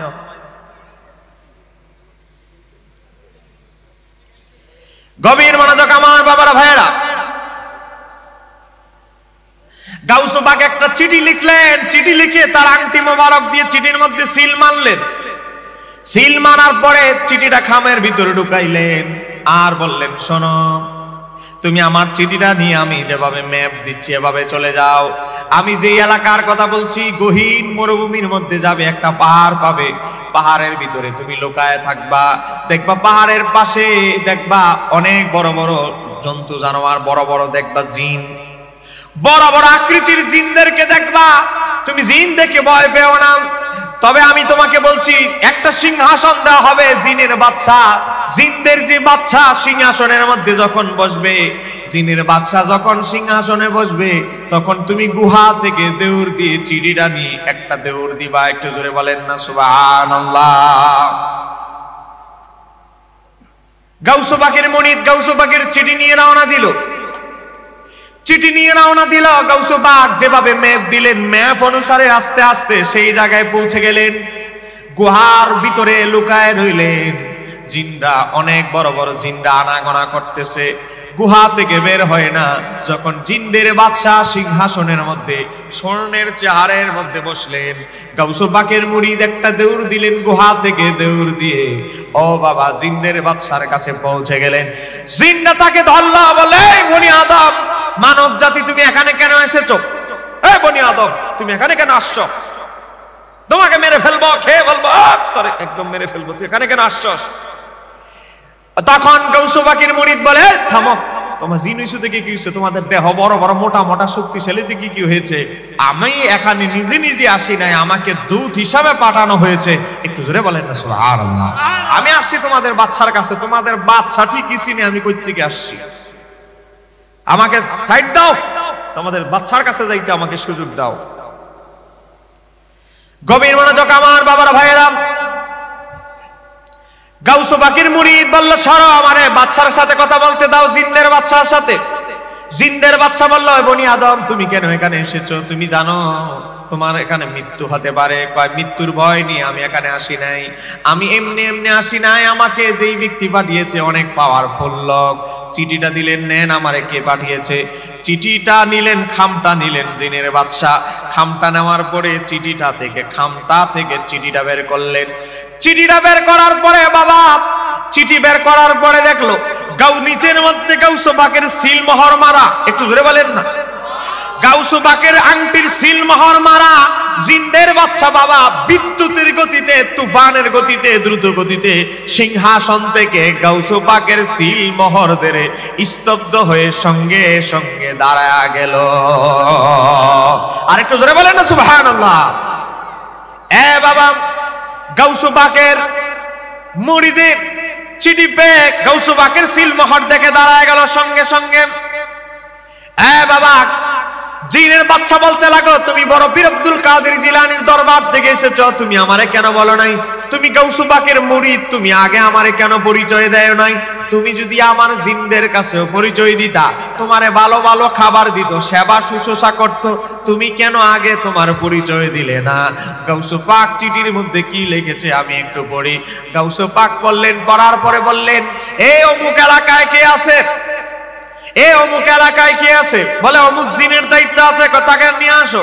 তাকে নিয়ে এসে যেই জিন বদ জিন ওই মেয়েটাকে উঠিয়ে নিয়ে গিয়েছে, বদ জিন এবং তার সাথে সাঙ্গপাঙ্গ তাদেরকে জবাই করা হলো এবং গাউস পাকের মুরিদের মেয়েকে সসম্মানে অগ্রিম বাড়িতে ফেরত পাঠিয়ে দেওয়া হলো। আর আমার বাবারা ভাইরা, জিনদের বাচ্চা গাউস পাকের চিঠি থেকে যদি থরথর করে কাঁপতে পারে, তাহলে গাউস পাকের মর্যাদা শুধু মানব জাতির কাছে না জিন জাতির কাছেও আছে না নাই? আরো যারা বলেন আছে না নাই? গাউস পাক এমন একজন ব্যক্তি যার উসিলা দিয়ে শুধু মানুষ নয়, জিন জাতিরা পর্যন্ত আল্লাহর দরবারে প্রার্থনা করত। একটু জোরে বলা যাবে কি সুবহানাল্লাহ? আয় বাবা, গাউস পাকের মাকাম তো অনেক উঁচা। একেবারে গাউস পাকের যে খাদেম তাদেরও মাকাম আছে না নাই? গাউস পাকের খাদেমদের মাকামও অনেক উঁচা। একটা ঘটনা মনে পড়ে গেল, একটু বলবো বলবো? বলেন না বলবো? আর একটু 20টা মিনিট বস, অলরেডি আমাদের 20 বেজে গেছে, আর 15-20 মিনিট আপনাদেরকে বিরক্ত করছি। আছেন তো ইনশাআল্লাহ? কে কে চলে যাবেন হাত তুলে দেখাই দেন। মাশাআল্লাহ, সবাই সতর্ক, একজন হাত উঠায় না। হুজুর দেখছেন অবস্থা? তাহলে বোঝা গেল ওয়াজ চলবে আরো 2 ঘন্টা। একটু জোরে কর না মারহাবা।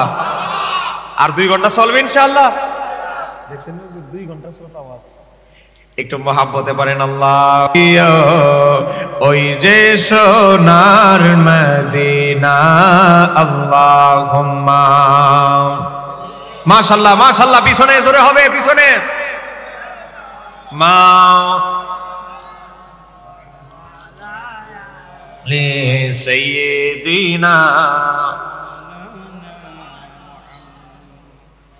আমার বাবারা ভাইয়েরা গভীর মনোযোগ। গাউস পাকের একজন দুপি ছিলেন, যার কাজ হলো জামা কাপড় দৌত করা, জামা কাপড় গুলো ইস্তারি দেওয়া। আমরা তাদেরকে বলি ধোপা। বলেন তাদের কি বলি? বাবা, আমি 15টা মিনিট আপনাদের কাছে সময় চাইলাম, একটু আওয়াজটা দিয়ে বলেন। জামা কাপড় যে দৌত করে ইস্তারি দেয় তাদেরকে আমরা কি বলি? তার কাজ হলো গাউস পাকের জামা কাপড়ের কাজ করা। ও বাবা, লোকটা যখন মারা গেল, গাউস পাক জানাজার নামাজের ইমামতি করে দাফন করে দিলেন। দোপা যখন কবরের মধ্যে চলে গেল, দোপাকে প্রশ্ন করতে লাগলো, মান রাব্বুকা, তোমার রব কে, তোমার দিন কি? দোপা বলতে লাগলো একটা কথা, যে আমি গাউস পাকের দোপা। আরেকটু জোরে বলেন না। প্রশ্ন করে তোমার রব কে? আরে আমি গাউস পাকের জামা কাপড় ধুইতাম, জামা কাপড় ইস্তারি দিতাম। জিজ্ঞেস করে তোমার রব কে? আরে আমি গাউস পাকের জামা কাপড় ইস্তারি দিতাম। একটু জোরে বলেন না। এক ফেরেশতা আরেক ফেরেশতারে কয়, হ্যাঁ রে, প্রশ্ন করি কি? হ্যাঁ কয় কি? তো মুনকার নাকির 2 জন ফেরেশতা আরেকজনে আরেকজনকে বলে, আরে তুমি বুঝো না, সে বুঝাইতে চাচ্ছে আমি গাউস পাকের ধোপা, গাউস পাকের খাদেম। আমার গাউস পাকের যে ঈমান আকীদা, আমারও সেই ঈমান আকীদা। একটু জোরে বলেন। চলো, তার কাছে আর প্রশ্ন করতে হবে না। একটু জোরে বলা যাবে কি? এই ঘটনাটা আমরা যদি বলতাম, এরা বলে বানোয়াট, আমরা নাকি অতিরঞ্জিত করি। আমাদের মাওলানা আশরাফ আলী থানভী কওমি দেওবন্দীদের বড় হুজুর, তিনি একটা কিতাব লিখেছেন ইফাদাতুল ইয়াউমিয়া, খণ্ড নাম্বার 2, পৃষ্ঠা নাম্বার 41। আমার মোবাইলে আছে বইটা পিডিএফ। এ বাবা, সেখানের মধ্যে মাওলানা আশরাফ আলী থানভী গাউস পাকের কারামত লিখতে গিয়ে উল্লেখ করেছেন, একটু জোরে বলা যাবে কি মারহাবা? তাহলে বলেন গাউস পাকের খাদেমেরও পাওয়ার আছে না নাই? জোরে বলেন আছে না নাই? গাউস পাকের প্রায় 4 থেকে 5 জন খাদেম ছিল। এর মধ্যে একজন খাদেম ছিল যার কাজ ছিল ওজুর পানি এগিয়ে দেওয়া, ওজুর পানি গরম করা।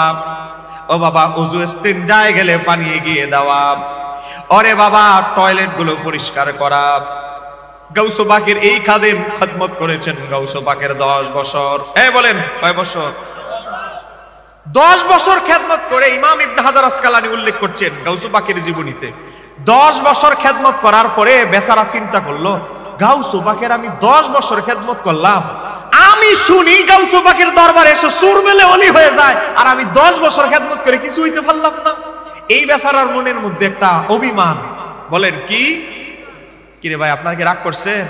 বলেন তার কলবের মধ্যে কি অভিমান? অভিমান যে গাউস পাকের দরবারে এসে সুর মেলে অলি হয়ে যায়, আর আমি 10 বছর খেদমত করলাম, কিছু একটা হইতে পারলাম না। এটা কি হইতে পারে? আমি আর থাকবো না, পীরের দরবারে চলে যাব। রাগ করে বস, পাগলা রাগ করে বসে আছে।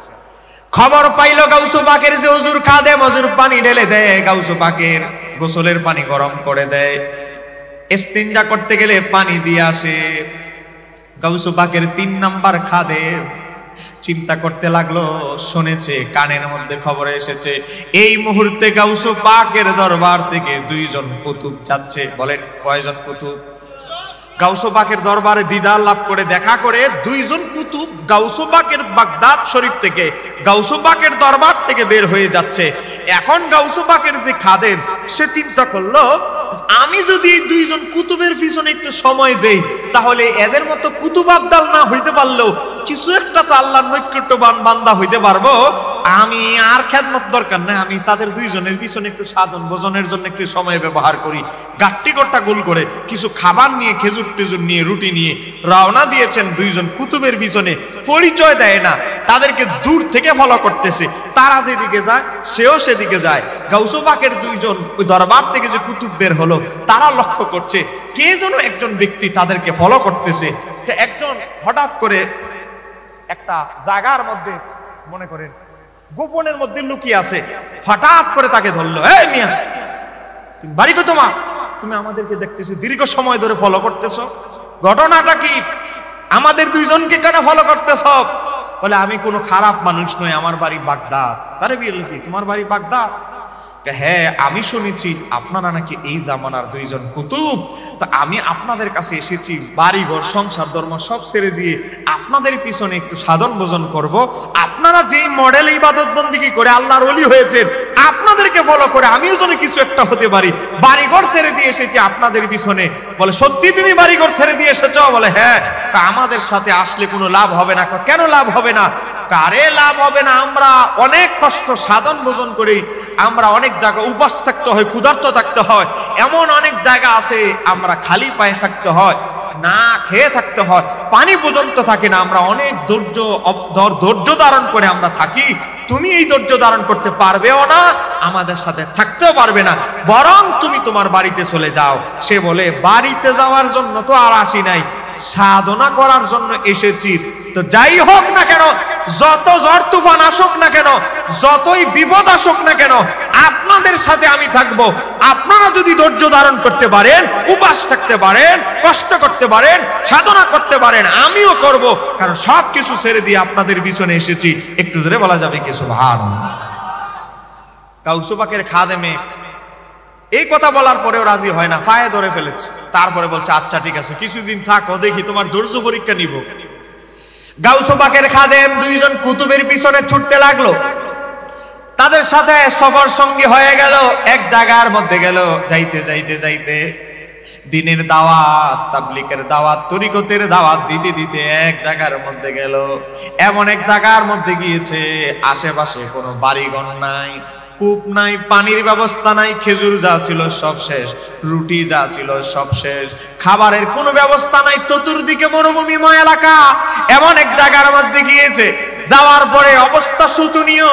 দুইজন কুতুবের একজন আরেকজনকে বলে, একটু মহাব্বতে বলেন আল্লাহুম্মা। এই বলো না কেন, ব্যাটারি চেঞ্জ করবো, বলো না কেন।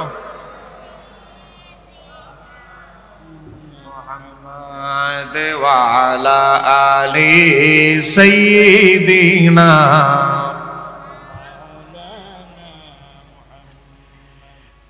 কালেমা পড়ার আগে অমর ছিল জাহান্নামের কিনারায়, কালেমা পড়ে পৌঁছে গেলেন জান্নাতের ওই মিনারায়। আল্লাহুম্মা সাল্লি, মাশাআল্লাহ জোরে হবে, মুহাম্মদ।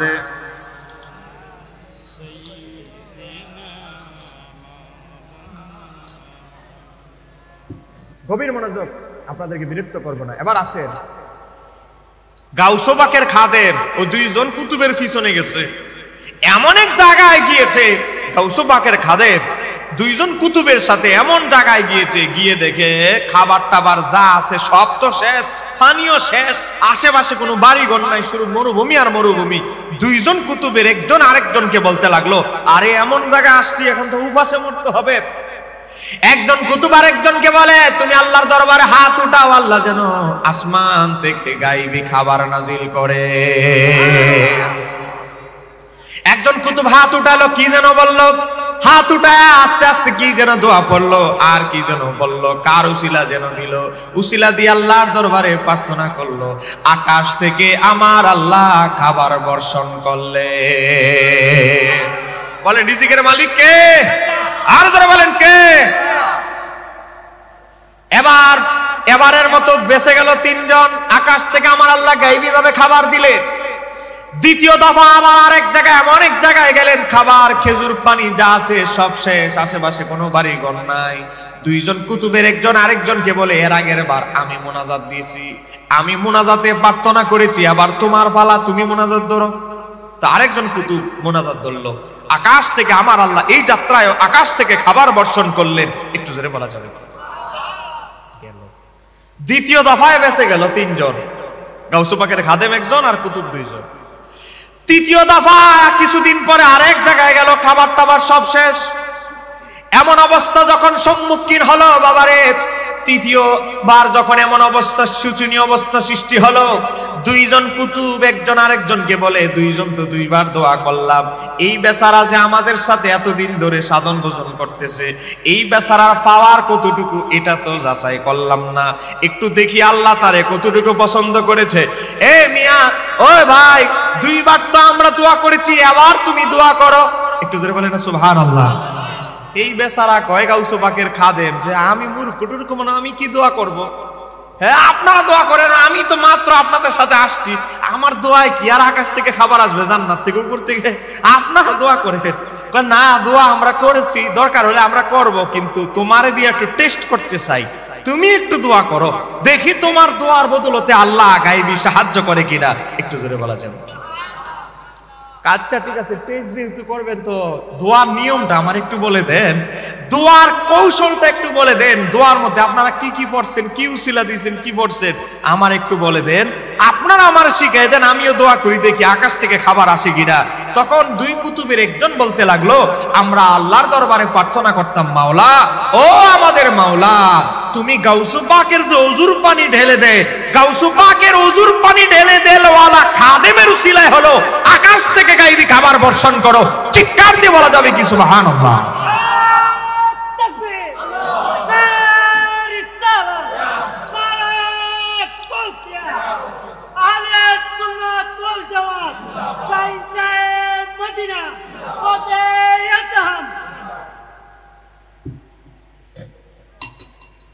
গাউসে পাকের 3 নাম্বার খাদেম, বাবা হুজুর খাদেম, গাউসে পাকের খাদেম বলতে লাগলো, আমি কি ভুল শুনলাম নাকি? আরেকটু বার বলেন না, আরেকবার বলেন। কয় মিয়া তুমি শোনো না, আরে আমরা বলতাম আল্লাহর দরবারে এর আগে দুইজন, আল্লাহ ও মাওলা, গাউসুল পাকের যিনি ওযুর পানি ঢালেন, গাউসুল পাকের যিনি 3 নাম্বার খাদেম, গাউসুল পাকের খাদেমের উসিলায় তুমি আকাশ থেকে খাবার বর্ষণ করো। গাউসুল পাকের 3 নাম্বার খাদেম ওযুর পানি ঢেলে দিত, গাউসুল পাকের ওয়াশরুম পরিষ্কার করত, মাঝে মাঝে জামা কাপড় কেচে দিত, গাউসুল পাকের খাদেম চোখের পানিগুলো ছেড়ে দিল। দুইজন কুতুব বলতে লাগলো, ওরে ভাই তোমারে বললাম দোয়া করতে, আর তুমি দোয়া না করে কান্না শুরু করে দিয়েছো, ঘটনাটা কি? গাউসুল পাকের খাদেম বলতে লাগলো, গাউসুল পাকের যে খাদেম, তোমরা যার উসিলা দিয়া দোয়া করতা এতদিন, সেই গাউসুল পাকের খাদেমকে কোনোদিন দেখেছি কিনা? তারা দুইজন বলে আমরা দেখি নাই, তবে আমাদের কাছে সংবাদ এসেছে এরা হচ্ছে এই জামানায় আমাদের সিনিয়র ওলি। একটু জোরে বলে এটা সুবহানাল্লাহ। আমরা যেই জায়গা আমাদের চাইতে গাউসুল পাকের খাদেমের মর্যাদা আরো বেশি, এই কারণে আমরা আমাদের উপরে যেহেতু মর্যাদা তারা বেশি, তাদের উসিলা দিয়ে আমরা দোয়া করতাম। গাউসুল পাকের খাদেম চোখের পানি ছেড়ে দিয়ে বলে, তোমরা যেই ব্যক্তির উসিলা দিয়ে এতবার দোয়া করতে এর আগে দোয়া করেছো, আমি হলাম সেই অদম, আমি সেই ব্যক্তি। একটু জোরে বলা যাবে কি সুবহানাল্লাহ? যে গাউসুল পাকের খাদেম হওয়ার কারণে আমার আল্লাহ যে আমাকে এত বড় বেলায়েতের পাওয়ার দান করেছে, এটা আমি অভিমান করে গাউসুল পাকের দরবার থেকে চলে এসেছি। আমি হচ্ছি সেই ব্যক্তি যিনি গাউসুল পাকের 10 বছর খেদমত করেছি। একটু জোরে বলা যাবে কি? বলেন, গাউসুল পাকের মুরিদদের পাওয়ার আছে না নাই? খাদেমদের পাওয়ার আছে না নাই? কি জানি বলছিলেন ভাই? জি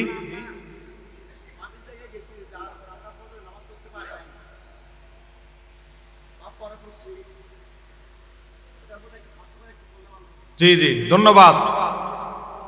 আপনারা জানেন আমাদের অনেকে এমন আছে, আমাদের অনেক ওয়াহাবিরা আমাদেরকে গুতা দেয়, কি বলে, ঈদ মিলাদুন নবীর মাহফিল করে আবার নামাজ পড়ে না। কথা কোন এরকম বলেনি? বলে না? বলেন, বলে কি বলে না? মনে রাখবেন, যারা নামাজি রাইতের 3টায় ঘুমাক আর 2:30টায় ঘুমাক আর সন্ধ্যাবেলা ঘুমাক, সে নামাজ পড়বেই।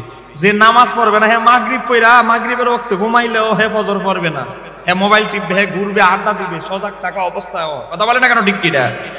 দেখেন, আরে রাতের বেলা না সকালে না ফজরের নামাজ, আর বাকি নামাজগুলো তো সজাগ থাকা অবস্থায় পড়তে হয়, 4 ওয়াক্ত। কথা কন না কেন? ঠিক কিনা? এই 4 ওয়াক্ত যারা পড়ে না, হ্যাঁ তো ঘুমে ধরে না, কারণ এশারের সময় মানুষ ঘুমায় না, মাগরিবের সময় ঘুমায় না, তো সেই সময় তো সে পড়ে না। তো যে পড়ে না রে ভাই, সে সজাগ থেকে পড়ে না। আর যে নামাজ পড়ার লোক, সে সব সময় চিন্তা করবে ফজরের শেষ ওয়াক্ত কখন, বলে এতটা এত মিনিটে। সে কি করবে? মোবাইলে খুঁজবে অ্যালার্ম অপশনটা কোথায়, অ্যালার্মটা দিয়ে সুন্দর করে কানের কাছে মোবাইলটা রেখে, আমাদের ইমাম সাহেব হুজুর বুঝবে, কানের কাছে মোবাইলটা রেখে একটু ঘুমায়। তার চিন্তা হলো অ্যালার্ম যেহেতু বাজবে, অ্যালার্মে আমারে ডাকলে আমি ইনশাল্লাহ ফজরের নামাজে উঠে যাবো, 1-1.5 ঘন্টা ঘুমাই, দরকার হলে ফজরের পর একটু সামান্য হাঁটবো, না হেঁটে ফজরটা পড়ে ঘুমাবো। ভাই, যে নামাজ পড়ে তার মাথায় চিন্তা থাকবে আমার কিন্তু ফজরটা পড়তে হবে। আর যে নামাজ পড়বে না রে ভাই, ঈদ মিলাদুন নবীর মাহফিলে না, একেবারে মক্কা শরীফ থেকে আসলেও সে নাক ডেকে ঘুমাবে, পড়বে না। কথা বলে না কেন? ঠিক কিনা? এটা নামাজ, এটা তার শরীরের সাথে অ্যাডজাস্ট, এটা একটা নিত্যদিনের অভ্যাস, এটা একদিনের নয় রে ভাই। তো এই জন্য বলছি, আমরা এই জন্য মাহফিল তাড়াতাড়ি শেষ করছি। আমরা ফজরের নামাজ পড়তে চাই কি চাই না? বলেন, চাই কি চাই না? আমার ভাই আমাকে একটা জিনিস জিজ্ঞাসা করেছেন কিছুদিন আগে, ঈদ মিলাদুন নবী নিয়ে একটা বাহাসের কথা ছিল আমার সাথে। এই বিষয়টা কি হলো দেখেন, এখন দেশের পরিস্থিতি অনেক জটিল, আগের মতো নাই, অনেক জটিল অবস্থা। অনেক জায়গায় আমাদের বড় বড় বক্তাদের পারমিশন ক্যান্সেল করে দিচ্ছে থানায়। 2-4-5-20 জন লইয়া থানার মধ্যে গিয়ে একটা মিছিল দেয়, আর ওসি সাহেব বলে, ওই বক্তা সাহেবরে বলে আপনি আসতে পারবেন না, থানা ঘেরাও করে ফেলছে, ঠুনকো অজুহাতে আজকে মাহফিল ক্যান্সেল। তো পরিস্থিতি অনেক ভয়াবহ। তো আমরা ঈদ মিলাদুন নবীর একটা মাহফিলের মিলাদুন নবীর একটা মুনাজারা হওয়ার কথা ছিল, এটা ব্রাহ্মণবাড়িয়ার এক কওমি বক্তার সাথে। সে চ্যালেঞ্জ দিয়েছে, সে বাস করতে চায়, আমি তার চ্যালেঞ্জ গ্রহণ করেছি, আদান প্রদান হয়েছে কথাবার্তা। তার পরবর্তীতে আমরা ব্রাহ্মণবাড়িয়ায় যোগাযোগ করেছি, অনুমতিটা পাওয়া খুব জটিল। বলে এই পরিস্থিতিতে আবার কিসের বাহাস নিয়ে, দেশ অস্থিরতা অবস্থা। এই কারণে এই ব্যাপারটা ওই আলেম এবং আমি দুইজনের আইডি থেকে আমরা এই ব্যাপারটা স্থগিত রেখেছি, যেহেতু প্রশাসন অনুমতি না দিলে যদি শুনে ঈদ মিলাদুন নবীর বাহাস হবে, সুন্নি যাবে 20,000, ওয়াহাবি যাবে 30,000। কথা কোনা কেন? ঠিক কিনা? এই দুই গ্রুপ যে 20,000 30,000 যে 50,000 মানুষ, এগুলোকে কে সামালবে? কোন এগুলোকে কে সামলাবে? 50,000 মানুষকে, ওয়াহাবি যাবে, কওমিদের যাবে 20-25,000, সুন্নিদের যাবে 20-25,000। এই নিরাপত্তার দায়িত্বটা কে নিবে? সেনাবাহিনী বা পুলিশ না নিলে? তো এই কারণে অনুমতির না কারণে আমরা আপাতত স্থগিত রেখেছি। প্রশাসন যদি কোনো সময় অনুমতি দেয় আমরা আবার বাহাসে বসবো। আল্লাহ সুবহানাহু ওয়া তাআলা আজকের আলোচনা কবুল করুন। আমাদের প্রত্যেকের কলবে গাউস পাকের আমি নবী যা দেখি তোমরা তো তা দেখো না। আমি দেখতে পাচ্ছি আমার চাচাতো ভাই হযরতে জাফর রাদিয়াল্লাহু তাআলা নো, হযরতে জাফর জান্নাতি ঘোড়া দিয়ে আমার পাশ দিয়ে যাচ্ছে আর আমাকে সালাম দিয়েছে, আমি তার সালামের জবাবটা দিলাম। তাহলে জাফর মুতার প্রান্তে শহীদ হয়েছে, তিনি জান্নাতেও যাইতে পারেন, আবার আমার নবীকে মদিনা শরীফে এসে সালামও দিতে পারেন। তাহলে হযরতে জাফরের যদি এই ক্ষমতা হয়, আমার নবীর ক্ষমতা কি কম না অনেক বেশি? বলেন কম না অনেক বেশি? এজন্য গাউস পাক আপনি মনে করবেন না উনি ইন্তেকাল করেছে, উনি মাজার শরীফে শায়িত। মনে রাখবেন ইমাম কাজী সানাউল্লাহ পানিপতি তাফসির মাজহারির মধ্যে লিখেছে, একজন ওলির ইন্তেকালের পর আমার আল্লাহ একজন ওলিকে তার রুহানি পাওয়ার 70 গুণ বাড়ায়া দেয়। একটু জোরে বলেন না সুবহানাল্লাহ। আল্লাহ সুবহানাহু ওয়া তাআলা আমাদের প্রত্যেককে কলবের মধ্যে গাউস পাকের ফয়েজ ও বরকত দান করুন। আর একটু জোরে বলেন না। সম্মানিত আমার দিনী ভাইরা, গাউস পাকের মুরিদ যদি মুরিদ হওয়ার মতো হওয়া যায় তাহলে কোনো ভয় নাই। গাউস পাক বলে মুরিদ ভয় পেও না, আমাদের রব আল্লাহ আছে, তার রহমতের দরিয়ার প্রশান্ত মহাসাগরের চাইতে আরো বেশি। কথা কোনা কেন ঠিক কি নেই? যেই কথা বলতেছিলাম, গাউস পাকের একটা আদনা মুরিদের পাওয়ার অনেক বেশি। আল্লাহ আমাদের প্রত্যেকের সিনার ভিতরে কলবের ভিতরে গাউস পাকের ফয়েজ ও বরকত দান করুক। জোরে বলেন আমিন। গাউস পাক থেকে গাউস পাকের আদর্শ ফলো করে আমাদেরকে জীবন যাপন করার তৌফিক দান করুক। জোরে বলেন আমিন। বাবা, গাউস পাকের মা শিশুকাল থেকে শিক্ষা দিয়েছে। কি শিক্ষা দিয়েছে? মিথ্যা বলা যাবে। জোরে বলেন মিথ্যা বলা যাবে। যে কোনো মুসিবতে আসুক মিথ্যা বলা যাবে না। বাচ্চারা, ছোটরা, তোমরা শোনো, গাউস পাকের বয়স যখন 10 থেকে 12, শিশুদেরকে এগুলো শোনাইতে হবে আমাদের বাচ্চাদেরকে। গাউস পাকের মা 40টা স্বর্ণ মুদ্রা দিয়ে পাঠিয়েছিলেন। ডাকাত ধরেছে, ডাকাত গাউস পাককে একেবারে ফেলে দিয়েছে, বলছে এই বাচ্চার কাছে আর কি থাকবে। একজনের ডাকাত একজন মজা করে বলে, বাচ্চা তোমার কাছে কিছু আছে? মজা করে জিজ্ঞাসা করেছে, গাউস পাক বলেছে আমার কাছে 40টা স্বর্ণ মুদ্রা আছে। একটু জোরে বলেন না। ডাকাত বলে, বাচ্চা তুমি কি মস্কারি করতেছ, মজা করতেছ? আরে সবার কাছে মিলে 40টা স্বর্ণ মুদ্রার পয়সা পাইলাম না, তোমার কাছে আছে 40টা স্বর্ণ মুদ্রা। বলে এই যে দেখেন, থলে আমার কাছে আছে। একটু জোরে বলে যাবে। ডাকাতের সর্দার গাউস পাকের চেহারার দিকে তাকা, ডাকাতের সর্দারের মনটা বড় নরম হয়ে গেল। কারণ ওলিদের বেলা তত্ত্ব, ওলিদের চোখের মধ্যেও পাওয়ার আছে না না? তাদের চাহনি আর আমাদের চাওয়া এক নয়। কারণ গাউস পাক এমন একজন ব্যক্তি যে মাদারজাত ওলি, মায়ের গর্ভে থেকে বেলায়েত প্রাপ্ত ওলি। একটু জোরে বলেন না সুবহানাল্লাহ। গাউস পাকের চেহারার সাথে চোখের সাথে ডাকাতের চোখের সর্দারের যখন চোখে মিলল, একজনের চোখ আরেকজনের চোখের উপরে যখন দৃষ্টি পড়ল, গাউস পাকের চোখের পাওয়ারে, গাউস পাকের চোখের ফয়েজের বরকতের নজরের চাহনিতে ডাকাতের মন পরিবর্তন হয়ে গেল। বাবা, তুমি তো মিথ্যা কথা বললেও পারতে, তুমি কেন এত সত্য কথা বলে নিজের সম্পদগুলো হারানোর ভয় কি তোমার নাই? আমার মা বলেছে, গাউস পাক বলে, জীবনে যত মুসিবত আসুক, যত কিছু আসুক না কেন, বাবা সত্য বলা পরিত্যাগ করবে না। সত্যের পক্ষে আল্লাহ আছে, গায়বী সাহায্য আসমান থেকে আল্লাহর পক্ষ থেকে আসবে। একটু জোরে বলা যাবে।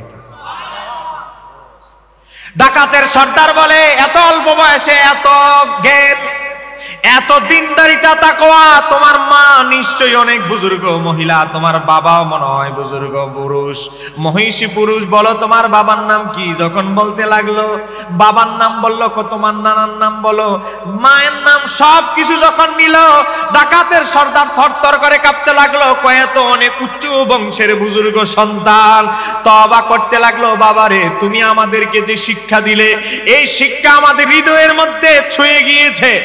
বাবা আমরা তোমার হাতে তওবা করলাম, তওবা করে দাও, আমরা জীবনে আর কোনোদিন ডাকাতি করব না। একটু জোরে বলেন না সুবহানাল্লাহ। গাউসুল পাক এমন একজন ব্যক্তি যিনি মায়ের গর্ভে 18 পারা কোরআন মুখস্থ করেছেন। একটু জোরে বলা যাবে কি? কিন্তু আমাদের কিছু ভাইয়েরা বলেন, আমাদের কিছু ভাইয়েরা তারা বলে এটা অসম্ভব, তারা বলে এটা সম্ভব নয়। মনোযোগ দিয়ে শুনবেন এই ঘটনাটা বলে আমার আলোচনা শেষ করে দিচ্ছি, যেহেতু 2টা বেজে যাচ্ছে, মোনাজাত দিতে হবে। আপনার কি বিরক্ত হচ্ছে? আমি কি আর 5 মিনিট কথা বললে কোনো কষ্ট হবে?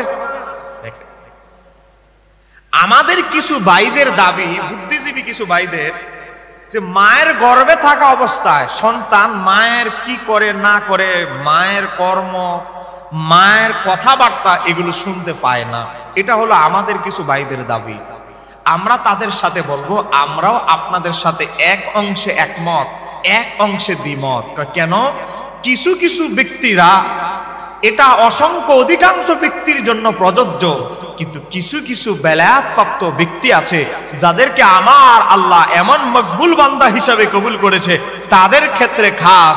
কারণ কারামত মানেই তো অলৌকিকত্ব, কথা বলে না কেন, ঠিক কিনা? সাধারণ মানুষের জন্য যেটা অসম্ভব, আউলিয়া কেরামদের জন্য এটা সম্ভব, কথা বলে না কেন, ঠিক কিনা?